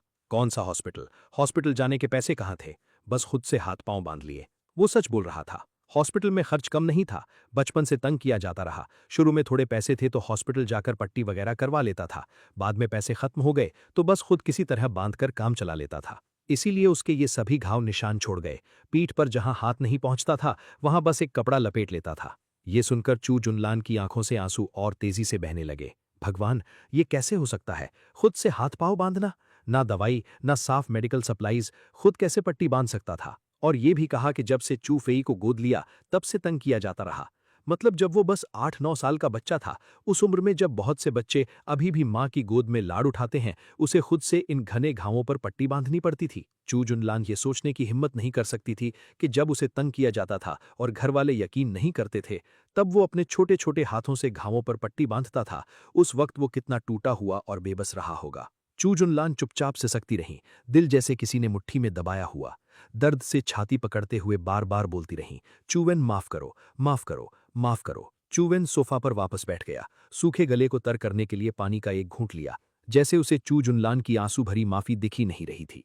ये माफी पहले इसके सपने देखता था। बहुत लंबे समय तक इंतजार किया था। बहुत लंबे समय तक, इतना कि उसका दिल पूरी तरह मर चुका था। देर से आया गहरा प्यार मिट्टी से भी सस्ता, दयालुता का वही हाल। चू वन ने ठंडे से कहा, मिस चू, जो पूछना था पूछ लिया। अगर कोई और काम नहीं तो प्लीज आगे परेशान मत करो। चू जुनलान स्टन रह गई। मिस चू? उसने उसे एक्नॉलेज नहीं किया। चू जुनलान का गला भराया। चू वन? उसने कुछ और कहना चाहा, लेकिन चू वन ने और वक्त बर्बाद नहीं करना था। वो डायरेक्टली उठा और दरवाजा जोर से बंद कर दिया। चू जुनलान इतनी शॉक्ड हुई कि लड़खड़ा गई। नाक बचते बचते बची। चू जुनलान ने दरवाजा खटखटाया। चू वन ने इतना अन्याय सहा था, वो और बात करना चाहती थी, उसे तसल्ली देना चाहती थी। चू वन ने इम्पेशेंटली कहा, मुझे सिक्योरिटी बुलाने पर मजबूर मत करो। चू जुनलान का दरवाजा खटखटाता हाथ फ्रीज हो गया। तुम मुझे इतना नहीं देखना चाहते? मैं तुम्हारी एल्डेस्ट सिस्टर हूं। लेकिन जवाब में सिर्फ खामोशी मिली। चू वन ने किताबें निकाल ली और पूरे जोश से पढ़ाई में लग गया। उसके पास पिछले जन्म की मेमोरीज थीं। दिमाग मैच्योर था। हर तरह की नॉलेज समझने की कैपेसिटी एक नॉर्मल 16 साल के बच्चे से कहीं ज्यादा थी। पढ़ाई भी बहुत आसान थी। इन सब के अलावा पिछले जन्म में एक बार सीख चुका था, अब बस वो नॉलेज फिल कर रहा था जो पिछली लाइफ में मिस हुई थी। चू जुनलान के पास घर वापस जाने के अलावा कोई चारा नहीं था। चू जुनलान घर पहुंचते ही देखा चू फई सबके सामने रो रहा था। चू फई की आंखें लाल थीं, उसने सिर थोड़ा झुकाया था, चेहरे पर रिमोर्स भरा था। सॉरी डैड, मॉम, दूसरी बहन, तीसरी बहन, ये सब मेरी गलती है। मुझे डर था कि आप सबको खो दूंगा। इसी डर में स्कूल में बेतुकी बातें कह दी। मेरा वो मतलब नहीं था। सच में वो मतलब नहीं था। चू ग्वान का चेहरा आइस जैसा ठंडा था। चू फई के अग्रीड एक्सप्रेशन की तरफ देखने की कोशिश नहीं की। चू फई, मुझे पता है तुम्हें इनसिक्योरिटी फील होती है, लेकिन चू वन मेरा, चू ग्वान का बेटा है। ये एक ऐसा फैक्ट है जो बदला नहीं जा सकता। तुम स्कूल में बाहर वालों के साथ मिलकर उसे बुली नहीं कर सकते। जानते हो चू फैमिली की डिग्निटी कहाँ जाती है इससे? उनके थोड़े रिप्रोचफुल वर्ड सुनकर सबने इंस्टिंक्टिवली चू फई के लिए बोलना चाहा, लेकिन जैसे ही आज की लाइव स्ट्रीम याद आई, चू फई का वो एक्सप्रेशन याद आया जब उसने कहा चू वन पैसे ठगने की कोशिश कर रहा है, उसे डेस्टिट्यूट पुअर डेविल बुलाया। सब चुप हो गए। चू जुनलान दरवाजे के कोने में खड़ी थी। उसकी आंखों में एक अजीब ठंडक थी। चूवन के शरीर पर वो भयानक निशान अभी भी उसकी आंखों में ताज़ा थे। वो तुरंत चूफेई की आलोचना करने नहीं दौड़ी। वो देखना चाहती थी कि चूफेई क्या कहता है। चूफेई ने चुपके से मुट्ठियां भींच लीं। पिताजी फिर चूवन की वजह से उसे डांट रहे थे। सब उस हरामजादे चूवन की वजह से है। चूफेई ने दिल का गुस्सा दबाया। आंखों में आया आंसू फौरन बह निकले। एक धड़ाम की आवाज के साथ चूफेई सीधा घुटनों पर बैठ गया। पिताजी, मैं गलत था। सब मेरी गलती है। मुझे डर था कि आप सब मुझे छोड़ देंगे, इसलिए मैंने गलत किया। मैं अभी चला जाता हूँ, आप सब बड़े भाई को वापस ले आइए। जब तक मैं यहाँ से चला जाऊँ बड़े भाई जरूर वापस आ जाएंगे। ये कहते हुए चूफेई उठा और बाहर जाने लगा। 2 कदम चला ही था कि अचानक सीने को थाम लिया और दर्द से तड़प उठा। ये देखकर सब घबरा गए। चू जुनलान का दिल बेसाख्ता भर आया। वो लगभग दौड़कर उसकी मदद करने ही वाली थी, लेकिन चूवन के शरीर पर जख्म याद आए तो उसने खुद को रोक लिया। चू फैमिली के बाकी लोग खुद को नहीं रोक पाए। चू गुआन का दिल पसीज गया। डांटने की इच्छा जाती रही। वो झपट कर चूफेई के पास गए और उसे थाम लिया। चू गुआन घबरा गए। पूरी चू फैमिली घबरा गई। किसी को अब चूवन की याद भी नहीं रही। सब चूफेई के इर्द गिर्द जमा हो गए। चूफेई, मॉम को मत डराओ। किसी ने नहीं कहा कि तुम्हें जाना है। लियू रू की आंखें चिंता से भर गईं। चूफेई, घबराओ नहीं। जो बात नहीं कहनी थी वो तुमने चूवन के जानबूझकर उकसाने की वजह से कही। कोई बात नहीं, हम तुम्हें दोष नहीं देते। चूशी युएन ने फिक्र से चूफेई की पीठ थपथपाते हुए कहा। हालांकि बाकी लोग पूरी तरह सहमत नहीं थे, लेकिन किसी ने कुछ नहीं कहा। चू गुआन ने जल्दी से आवाज लगाई, जल्दी करो, हॉस्पिटल ले चलो।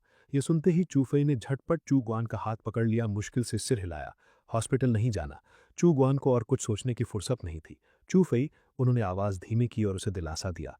चूफेई ने आंसुओं से भरा चेहरा उठाया और गिड़गिड़ाया, पिताजी, हॉस्पिटल नहीं जाना। वहां बहुत ठंड लगती है। नहीं जाना। थोड़ी नींद लेने के बाद ठीक हो जाऊंगा। कल उसकी बर्थडे पार्टी थी, अभी हॉस्पिटल कैसे जाए? क्या पता वो नीम हकीम डॉक्टर वहीं रोक ले। चूफेई को इस हाल में देखकर लियू रू का दिल बहुत पहले ही टूट चुका था। आखिर यही तो वो बच्चा था जिसे उसने इतने प्यार से पाला था। भले ही गलती की हो, वो सच में डांट कैसे देती?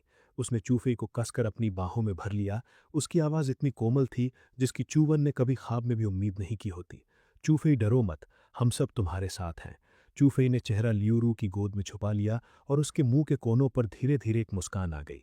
चू फैमिली के सभी लोग उसके सामने थे, इसलिए ये मुस्कान किसी को नहीं दिखी, लेकिन चू जुनलान के एंगल से वो साफ नजर आई। चू जुनलान की सांस रुक गई। उसने झट से मुंह पर हाथ रखा ताकि चौंक कर कुछ बोल न जाए। चूफेई की मुस्कान में घमंड के साथ एक शैतानी झलक थी। कमजोरी या दर्द का कोई नामो निशान नहीं। वो फिर नाटक कर रहा था। चूफेई किसी भी कीमत पर हॉस्पिटल जाने को तैयार नहीं था। कोई चारा न देखकर पूरा परिवार उसे मनाने में लग गया, लेकिन उसने कहा, थका हूं, सोना है।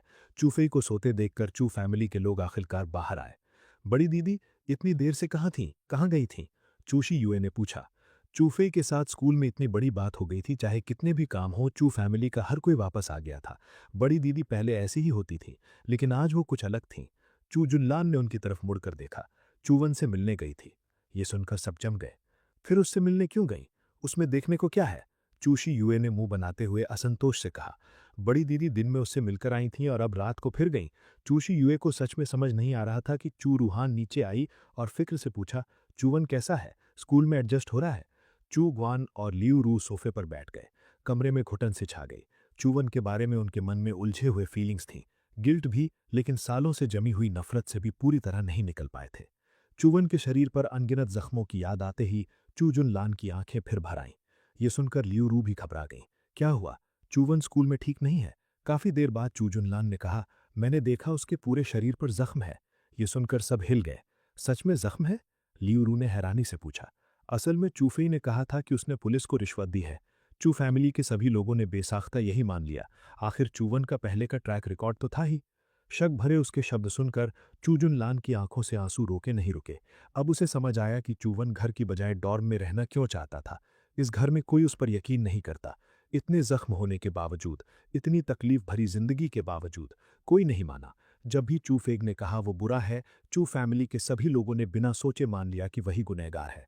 उस पल चू जुनलान को पहली बार चूवन की बेबसी का एहसास हुआ। वो फीलिंग जब तुम पूरी कोशिश करो लेकिन कोई यकीन न करे। वो कभी सोच भी नहीं सकती थी इन सालों में उसने ये सब कैसे झेला। वो भी इतना छोटा है। कोई हैरानी नहीं कि इतना डरा सहमा और शर्मीला हो गया। इतने जख्म थे जो किसी को पता नहीं थे, क्योंकि उसे डर था बताने पर भी किसी को यकीन नहीं होगा और उल्टा और डांट पड़ेगी। दूसरी बहन चू रूहान भी घबरा गई। तीनों बहनों में बड़ी दीदी सबसे शांत और मजबूत थी। बहुत लंबे अरसे के बाद उसने बड़ी दीदी को रोते देखा था। चूवन को स्कूल में रहना पसंद नहीं? चू रूहान ने फिक्र से पूछा। ये सुनकर चूशी युए की आंखें घूम गईं। खुद ही डॉर्म में रहने की जिद की और अब स्कूल में नहीं रहना। क्या हम उसकी हर बात मानते रहेंगे? ये सुनते ही चू जुनलान की नजरें अचानक सख्त हो गईं। उसने चूशी युए को भौएं चढ़ाकर देखा। चूवन हमारी फैमिली का हिस्सा है, हमारा छोटा भाई, वो बेटा जिसे मॉम ने 10 महीने अपने अंदर पाला। वो अपने घर वापस आना चाहता है। क्या उसे किसी से परमिशन लेनी होगी? चूशी युए चौंक गई।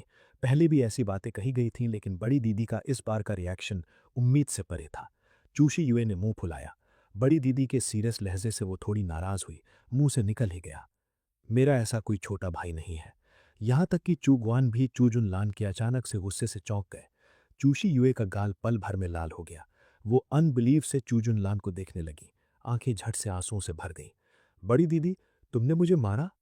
चूजुनलान ने अपनी सबसे छोटी बहन की हालत देखकर भी अपना मन नहीं पसीजने दिया। सख्त चेहरे से बोली, दोबारा ऐसी बात मुंह से मत निकालना। किस हक से? थप्पड़ खाने के बाद चूशी युए चिल्लाई, चूवन कैसा इंसान है क्या तुम नहीं जानती? अगर वो आधा भी चूफेंग जैसा होता तो मैं उसे नकारती नहीं। इन सालों में जो उसने किया क्या सब भूल गई? चूजुनलान ने ठंडे लहजे में कहा, किस आधार पर मान लिया कि वो सब उसी ने किया? कोई सबूत है?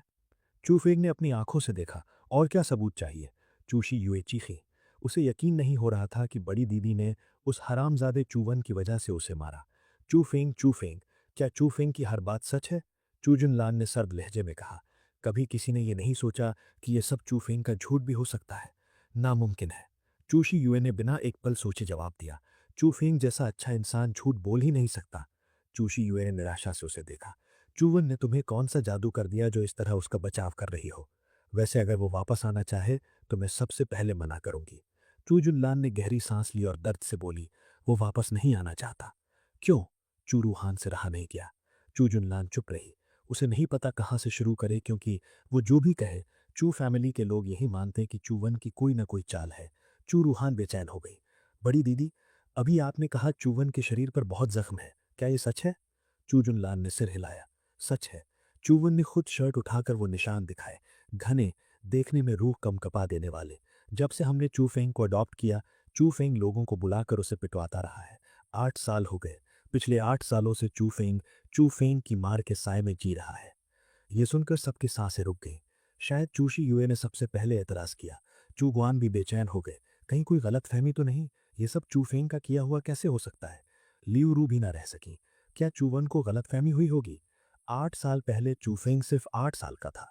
चू रूहान ने हिचकिचाते हुए कहा। चूफेंग ने कहा उसने पुलिस को रिश्वत दी है। उसे कभी यकीन नहीं करना था कि चूफेंग ऐसा कर सकता है। वो ज्यादा मानने को तैयार थी कि चूवन ने पुलिस को रिश्वत दी, जिससे बड़ी दीदी को चूफेंग के बारे में गलतफहमी हुई। चूजुनलान ने अचानक कहा, चूवन जब 8 साल का हुआ तभी से हमने उसे पैसे देने बंद कर दिए। बाहर वो अपनी पहचान भी जाहिर नहीं कर सकता था। ना उसके पास पावर है, न कोई रसूख। किससे और क्या रिश्वत देता? ये सुनकर सब चुप हो गए। सब डेस्परेटली चाहते थे कि चूफेंग बेदाग साबित हो, कि चूवन ने रिश्वत देकर झूठे सबूत बनाए। इसीलिए कोई इन व्यावहारिक प्रश्नों के बारे में सोचना नहीं चाहता था। ल्यूरू को हमेशा लगता था कि वो सर्वेलेंस क्लिप्स, वीडियोज और फोटोज सब एडिटेड है। उसने कभी मानना नहीं चाहा कि चूफेंग सच में ऐसा कर सकता है। लेकिन अब सच उसके सामने था। न मानने का कोई रास्ता नहीं था। चूवन के बारे में सोचकर उसका दिल टूट गया। इतने जख्म थे, हमें क्यों नहीं बताया? क्योंकि वो जानता था, चाहे कुछ भी कहे कोई यकीन नहीं करेगा। शुरू से ही हम चूफेंग पर बिना शर्त विश्वास करते रहे। चूजुनलान का मन अपराध बोध से भरा था। बिजनेस की दुनिया में वो कितनी समझदार और शांत थी, लेकिन न जाने क्यों घर में इतनी अंधी हो गई। मैं उसके डॉर्म में गई थी। वहाँ कुछ नहीं था, लगभग स्टोरेज रूम जैसा। हालांकि वो डॉर्म थोड़ा बड़ा है, स्टोरेज रूम से काफ़ी बड़ा है। स्कूल में कोई उसे डांटता नहीं, कोई उसके साथ बुरा नहीं करता। मैं उसे घर लाना चाहती थी, लेकिन उसने मुंह पर दरवाज़ा बंद कर दिया। चूजुनलान रुक रुक कर बोली, सब हमारी गलती है। हमने उसे बहुत तकलीफ दी। वापस आने से पहले मैं उनके पुराने स्कूल गई और वहाँ पूछा, चूफेंग सच में हमेशा से उसे बुली करता रहा है। अब किसी के पास एतराज के लिए शब्द नहीं थे। वो नहीं मानना चाहते थे कि चूफेंग ऐसा इंसान है, लेकिन सब चूजुनलान का स्वभाव जानते थे। जब तक पूरा यकीन न हो, वो इस तरह नहीं बोलती। चूजुनलान ने अचानक कहा, अभी जब चूफेंग को हार्ट अटैक आया तो मॉम उसे गले लगाए हुए थी। मैं ठीक दरवाजे पर थी। मैंने देखा, वो मुस्कुरा रहा था। लियूरू ने हैरानी से सांस ली और मुंह पर हाथ रख लिया। ये कैसे हो सकता है? चूगवान ने माथे पर बल डाले। क्या तुमने गलत देखा? चू जुन लान ने दृढ़ता से कहा। मैंने बिल्कुल साफ देखा, वो सच में मुस्कुरा रहा था। बड़ी घमंड भरी मुस्कान थी और उस घमंड में एक शैतानी झलक थी। मैनिशियस, यही एक शब्द उस मुस्कान के लिए सबसे सही है। कमरे में मौत जैसी खामोशी छा गई। सबके मन में भावनाओं का तूफान था। उसी खामोशी में चू शी युए अचानक रोते हुए बोली, क्या सबको भूल गया? हम तीनों बहनों की जान चू फेंग ने बचाई थी, ये सब भूल गए। ये सुनते ही सब फिर चुप हो गए। चू फेंग को बचपन से इतना प्यार देने की वजह सिर्फ ये नहीं थी कि वो आज्ञाकारी और कोमल था, बल्कि बहुत छोटी उम्र में उसने अपनी कमजोर काया से तीनों की जान बचाई थी। चू फेंग ने उनकी जानें बचाई थी। चाहे उसने कुछ भी किया हो, ये एक ऐसा सच था जो बदला नहीं जा सकता था। उन्हें चू फेंग की जान की कीमत चुकानी थी। उन्हें बचाने की वजह से ही चू फेंग का शरीर इतना कमजोर हो गया था। अगले दिन चू वेन ने आराम से कंप्यूटर चालू किया। जैसी उम्मीद थी, जो स्टॉक खरीदा था वो आसमान छू रहा था। कैपिटल कई दर्जन गुना बढ़ गई थी। चू वेन ने कैलेंडर देखा। 2 दिन और। 2 दिन बाद ये स्टॉक धड़ाम से गिर जाएगा। उससे पहले बेच देगा, अंदाजा था कम से कम 5 लाख बनेंगे। कंप्यूटर बंद ही किया था कि दरवाजे पर दस्तक हुई। चू फेंग, एकदम वक्त पर, हाथ में एक नफीस सूट था। चू वेन ने दरवाजा खोला और चू फेंग के हाथ में सूट देखा। स्टाइल और फैब्रिक वही थे जो पिछले जन्म के सूट में थे। चू फेंग ने अपना हमेशा वाला घमंडी अंदाज छोड़ दिया। चेहरे पर एक कोमल मुस्कान भी थी। दोनों हाथों से सूट आगे बढ़ाया। पहले जो हुआ सब मेरी गलती थी। ये सूट इस साल का लेटेस्ट मॉडल नहीं है, लेकिन डिजाइनर यून का बनाया हुआ है। ये लो, समझो ये मेरी माफी का तोहफा है। डिजाइनर यून? चू वेन ने अनजान बनते हुए पूछा। चू फेंग के होंठों पर बेसाख्ता एक तिरस्कार भरी मुस्कान आ गई। इसे डिजाइनर यून का भी पता नहीं। उसने जल्दी से आंखों में आई हिकारत छुपाई और नरमी से बोला, हाँ, डिजाइनर यून हमारे देश के सबसे मशहूर डिजाइनर हैं। उनसे कपड़े डिजाइन करवाना आसान नहीं होता। ये पिछले साल डैड ने मेरे बर्थडे पर उनसे खास ऑर्डर करके बनवाया था। कई लाख का है। देखो, यहाँ डिजाइन नंबर भी है। मैंने इसे सिर्फ एक बार पहना है, दिल नहीं किया ज्यादा पहनने का। चू फेंग की आवाज में घमंड छुपाए नहीं छुप रहा था। उनका एक एक कपड़ा कई लाख का होता है। और चू वेन को देखो, स्कूल यूनिफॉर्म में है। उसकी वार्डरोब में बस कुछ जोड़ी कपड़े हैं जो धुल धुल कर रंग खो चुके हैं। मुझसे क्या तुलना करेगा? चू वेन के होठों पर मुस्कान आ गई। उसने हाथ बढ़ाकर कपड़े लिए और ध्यान से हेम पर कढ़ी हुई नंबर देखी। डिजाइनर यून का नाम उसने सुना था। कहा जाता है कि वो हर कपड़े पर एक खास तरीके से एक यूनिक नंबर कढ़वाते हैं ताकि नकल न बन सके। उनका हर कपड़ा दुनिया में बस एक ही होता है। चू वेन ने हल्की हैरानी से कहा, तो यही है वो लेजेंडरी डिजाइनर यून का बनाया हुआ कपड़ा? उसके इस एक्सप्रेशन से चू फेंग की मुस्कान और चौड़ी हो गई। बड़े भाई को पसंद आया तो मुझे तसल्ली हुई। कपड़े चू वेन के हाथ में देने के बाद चू फेंग ने बेचैनी से एक हिदायत जोड़ी। ये सूट पहनकर तुम बहुत अच्छे लगोगे। आज रात मेरी बर्थडे पार्टी में जरूर पहन कर आना। 16 साल के हो गए हो, अब हाई सोसाइटी के लोगों से मिलने जुलने का वक्त है। चू वेन ने सिर हिलाया। चू फेंग राहत की सांस लेता हुआ चला गया। जाते जाते एक इनविटेशन भी दे गया, कहीं अंदर न जा पाए इसलिए।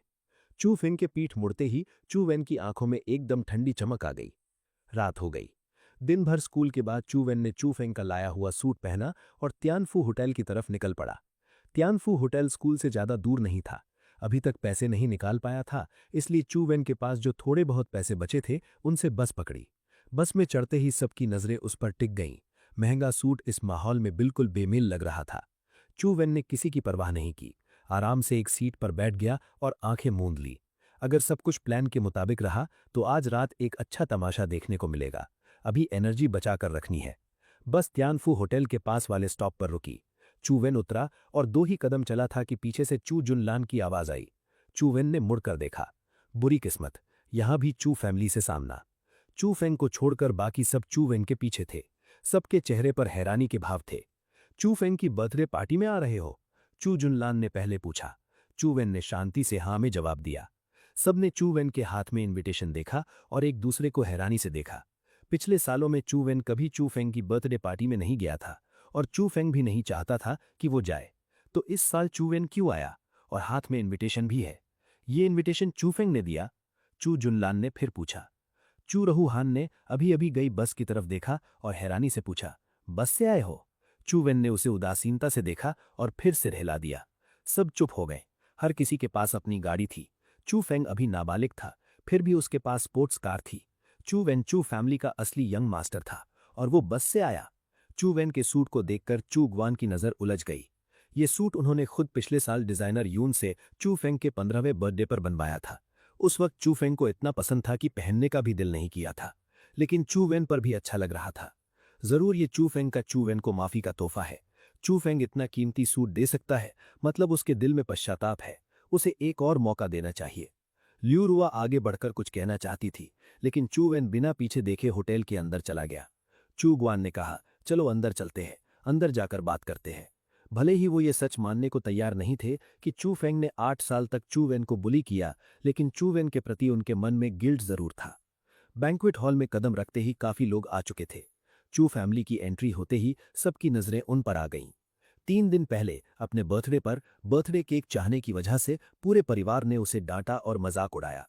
3 दिन बाद चू फेई के बर्थडे पर नानसिंग के सबसे अच्छे होटल में पार्टी है। सभी रसूखदार लोगों को बुलाया गया है। जो नहीं जानते वो सोचते चू फेई असली बेटा है और चू वेन कहीं से उठाकर लाया गया है। तय वक्त पर होस्ट की भारी भरकम आवाज के बीच चू फेई नमूदार हुआ। महंगा हाई एंड फॉर्मल सूट पहने एक प्रिंस की तरह धीरे धीरे सबकी नजरों के बीच बैंक्वेट हॉल में दाखिल हुआ। हॉल में घुसते ही चू फेई की नजरें तेजी से चारों तरफ दौड़ी। जब कोने में बैठे चू वेन पर नजर पड़ी तो चू फेई की आंखें चमकी और वो राहत से भर गया। चू फेई ने मन में तिरस्कार से सोचा, क्या सच में सोचता है कि मेरी बर्थडे पार्टी में ध्यान खींच लेगा और मॉम डैड इसे हाई सोसाइटी के लोगों से मिलवाएंगे? ये मुमकिन नहीं। चू फेई सीधे चू वेन की तरफ बढ़ा। अब और इंतजार नहीं हो सकता। कल की घटना के बाद चू फेई साफ महसूस कर सकता था कि लोग उसे अलग नजरों से देख रहे हैं। ये नजर उसे पसंद नहीं थी। अपनी ही बर्थडे पार्टी पर ऐसी नजरें बर्दाश्त नहीं होंगी। पासा पलटना होगा। चू फेई की दिशा देखकर सबकी आंखों में हल्की हैरानी आई। जैसे जैसे सबकी नजरें चू फेई के पीछे गईं, उन्हें कोने में अकेला बैठा चू वेन दिखा। फोन देखते हुए खाना खा रहा था। चू वेन का खूबसूरत चेहरा देखते ही सबको कल की लाइव स्ट्रीम याद आ गई। लाइव स्ट्रीम बंद होने के बाद उसका कंटेंट एलीट इलाकों में फैल गया था। कहा जा सकता है कि हाई सोसाइटी के ज्यादातर लोगों ने कल रात वो वीडियो देखी थी। सब आपस में फुसफुसाने लगे, देखो वो वही है चू फैमिली का असली यंग मास्टर। कल चू वेन का स्कूल वाला वीडियो देखा? नहीं देखा, कल बहुत बिजी था। मुझे तो हमेशा लगता था चू फेई ही इकलौता यंग मास्टर है। ये नहीं पता था कि वो एडॉप्टेड है। उस कोने में बैठा वो लड़का वही है असली यंग मास्टर चू वेन। सच में मुझे याद है चू फैमिली के यंग मास्टर का नाम चू फेई नहीं था पहले। अजीब बात है, चू फैमिली ने अपने असली यंग मास्टर को कोने में बिठाया हुआ है। सबकी आवाजें धीमी थीं, लेकिन इतने लोग एक साथ बात कर रहे थे कि चू फेई के कानों तक पहुंची गई। चू फेई ने मन में मुट्ठियां भींच ली। वो जानता था ये लोग चुगलखोर है, लेकिन अभी तुरंत पासा पलटना होगा। अपनी ही बर्थडे पार्टी पर कोई उसे बदनाम करे, ये बिल्कुल बर्दाश्त नहीं। चू फैमिली के लोगों ने देखा कि माहौल बिगड़ रहा है और झट से चू फेई के पास आ गए। ल्यू रुआ ने जल्दी से चू फेई को दिलासा दिया, इनकी बकवास पर ध्यान मत दो। आज तुम्हारी बर्थडे पार्टी है, तुम ही मेन कैरेक्टर हो।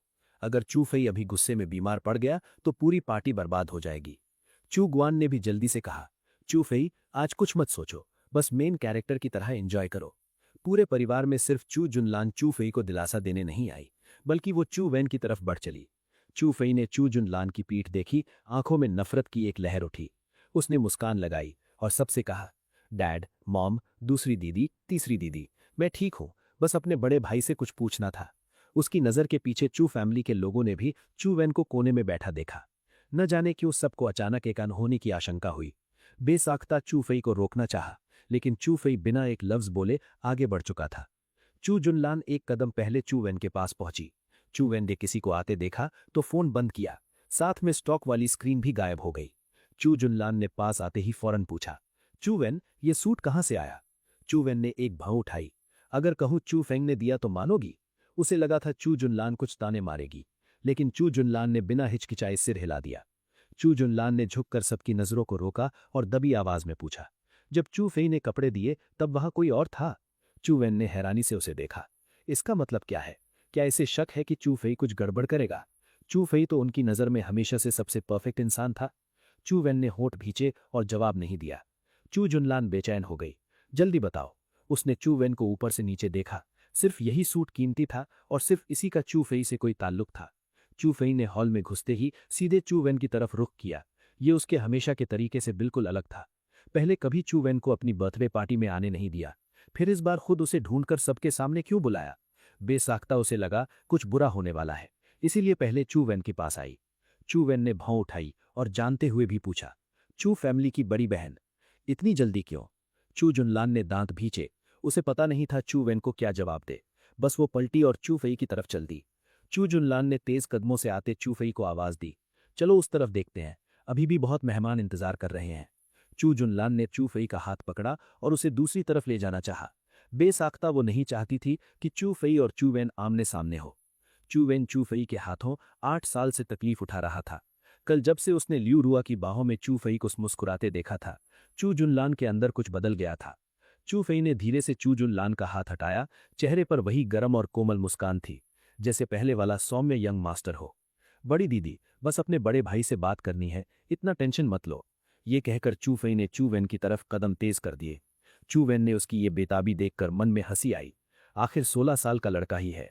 वो बेचैनी, वो जल्दबाजी, 24 साल की उम्र में पिछले जन्म में जो सुकून था उसका नामो निशान नहीं। चू फई की कद काठी कमजोर नहीं थी। 16 साल में ही चू जुनलान से ऊंचा था। चू जुनलान हाई हील्स पहने थी, फिर भी उसके पीछे नहीं पहुंच सकती थी। चू फैमिली के बाकी लोग भी चू फई के पीछे पीछे चू वेन की तरफ चल पड़े। एक जमघट सा बन गया। ये नज़ारा हॉल में मौजूद सबकी नज़र खींच गया। चू फई चू वेन के सामने आ गया।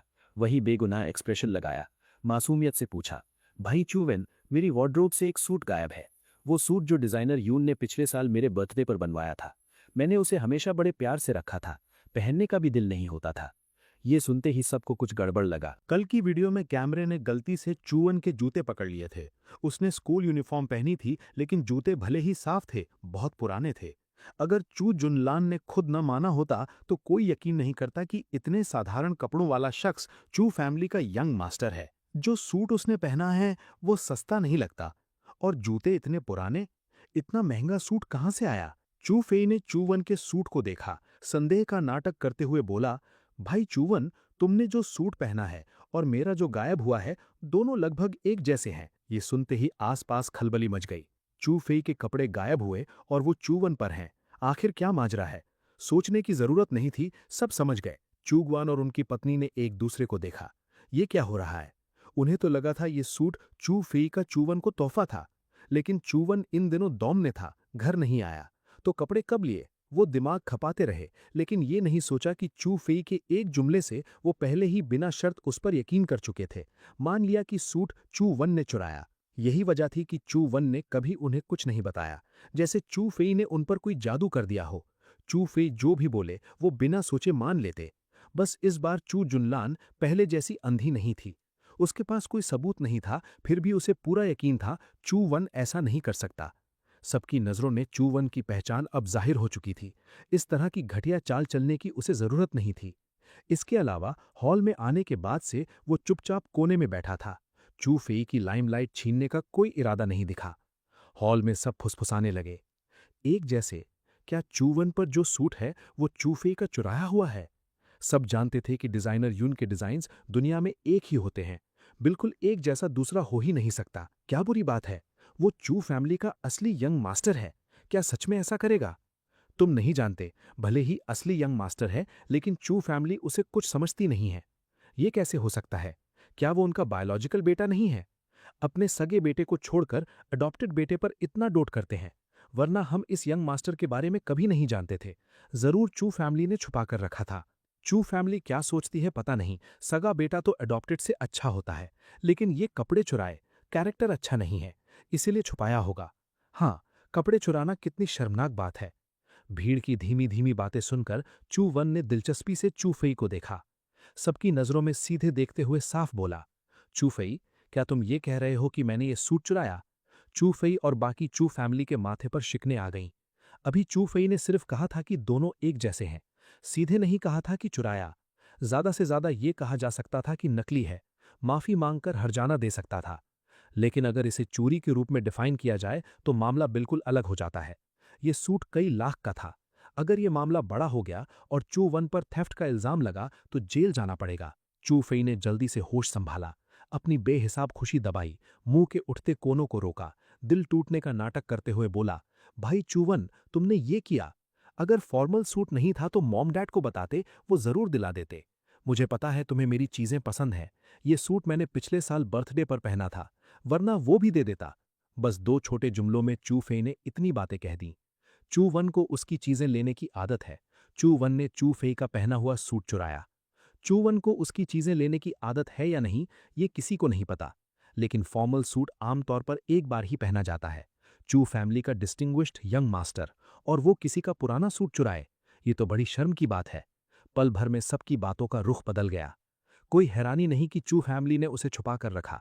ऐसी नाक कटाने वाली औलाद होती तो मैं भी बाहर नहीं आने देता। हाँ, पहले से उसे अबैंडन बेटा मान चुके थे, अब ये भी हो गया। अगर अभी उसका साथ दिया तो चू फेई की जरूर तौहीन होगी। चू जुनलान से और देखा नहीं गया। वो आगे बढ़कर चू वन के सामने खड़ी हो गई और बेचैनी से बोली, चू फेई, यहां जरूर कोई गलतफहमी है। चू वन चोरी करने वाला नहीं है। एक बार सोचो, क्या ये सूट तुमने चू वन को दिया था? आखिर में चू जुनलान की आवाज लगभग गिड़गिड़ाहट में बदल गई। बस चू फेई ये कह दे कि उसे गलतफहमी हुई, कि ये सूट उसी ने दिया था, तो दोनों बच जाएंगे। चू फैमिली और चू फेई सब चू जुनलान को डिसबिलीफ से देखने लगे। इस सिचुएशन में चू वन का साथ, अगर चू फेई अभी मान ले कि गलती हुई तो सबकी नजर में वो पेटी लगेगा, और कल के घटना के बाद ये और भी बुरा होगा। तो आगे चू फेई हाई सोसाइटी में कैसे जिएगा? चू वन को भी हैरानी हुई। वो एक बार फिर उसके लिए बोली। चू वन की आंखें झटपट वापस ठंडी हो गईं। उसे इसकी जरूरत नहीं थी। चू फेई ने जल्दी से खुद को संभाला, गहरी सांस ली और चू जुनलान की आंखों में घूर कर देखा। बड़ी दीदी, तुम मेरे साथ क्यों नहीं हो? क्या तुम मुझसे प्यार नहीं करती? चू जुनलान ने उसकी आंखों से नजरें चुराने की कोशिश की। वो भी उसका छोटा भाई था जिसे उसने 8 साल से दुलारा था। उसकी जान भी उसने ही बचाई थी। चू जुनलान बेसाख्ता नहीं चाहती थी कि चू फेई तकलीफ पाए, लेकिन चू वन भी उसका छोटा भाई था। और चू वन ने इन सालों में जो झेला था, ये जानने के बाद चू जुनलान को एक एहसास हुआ, चू वन की हिफाजत बहुत कम हुई, बहुत ज्यादा कम हुई।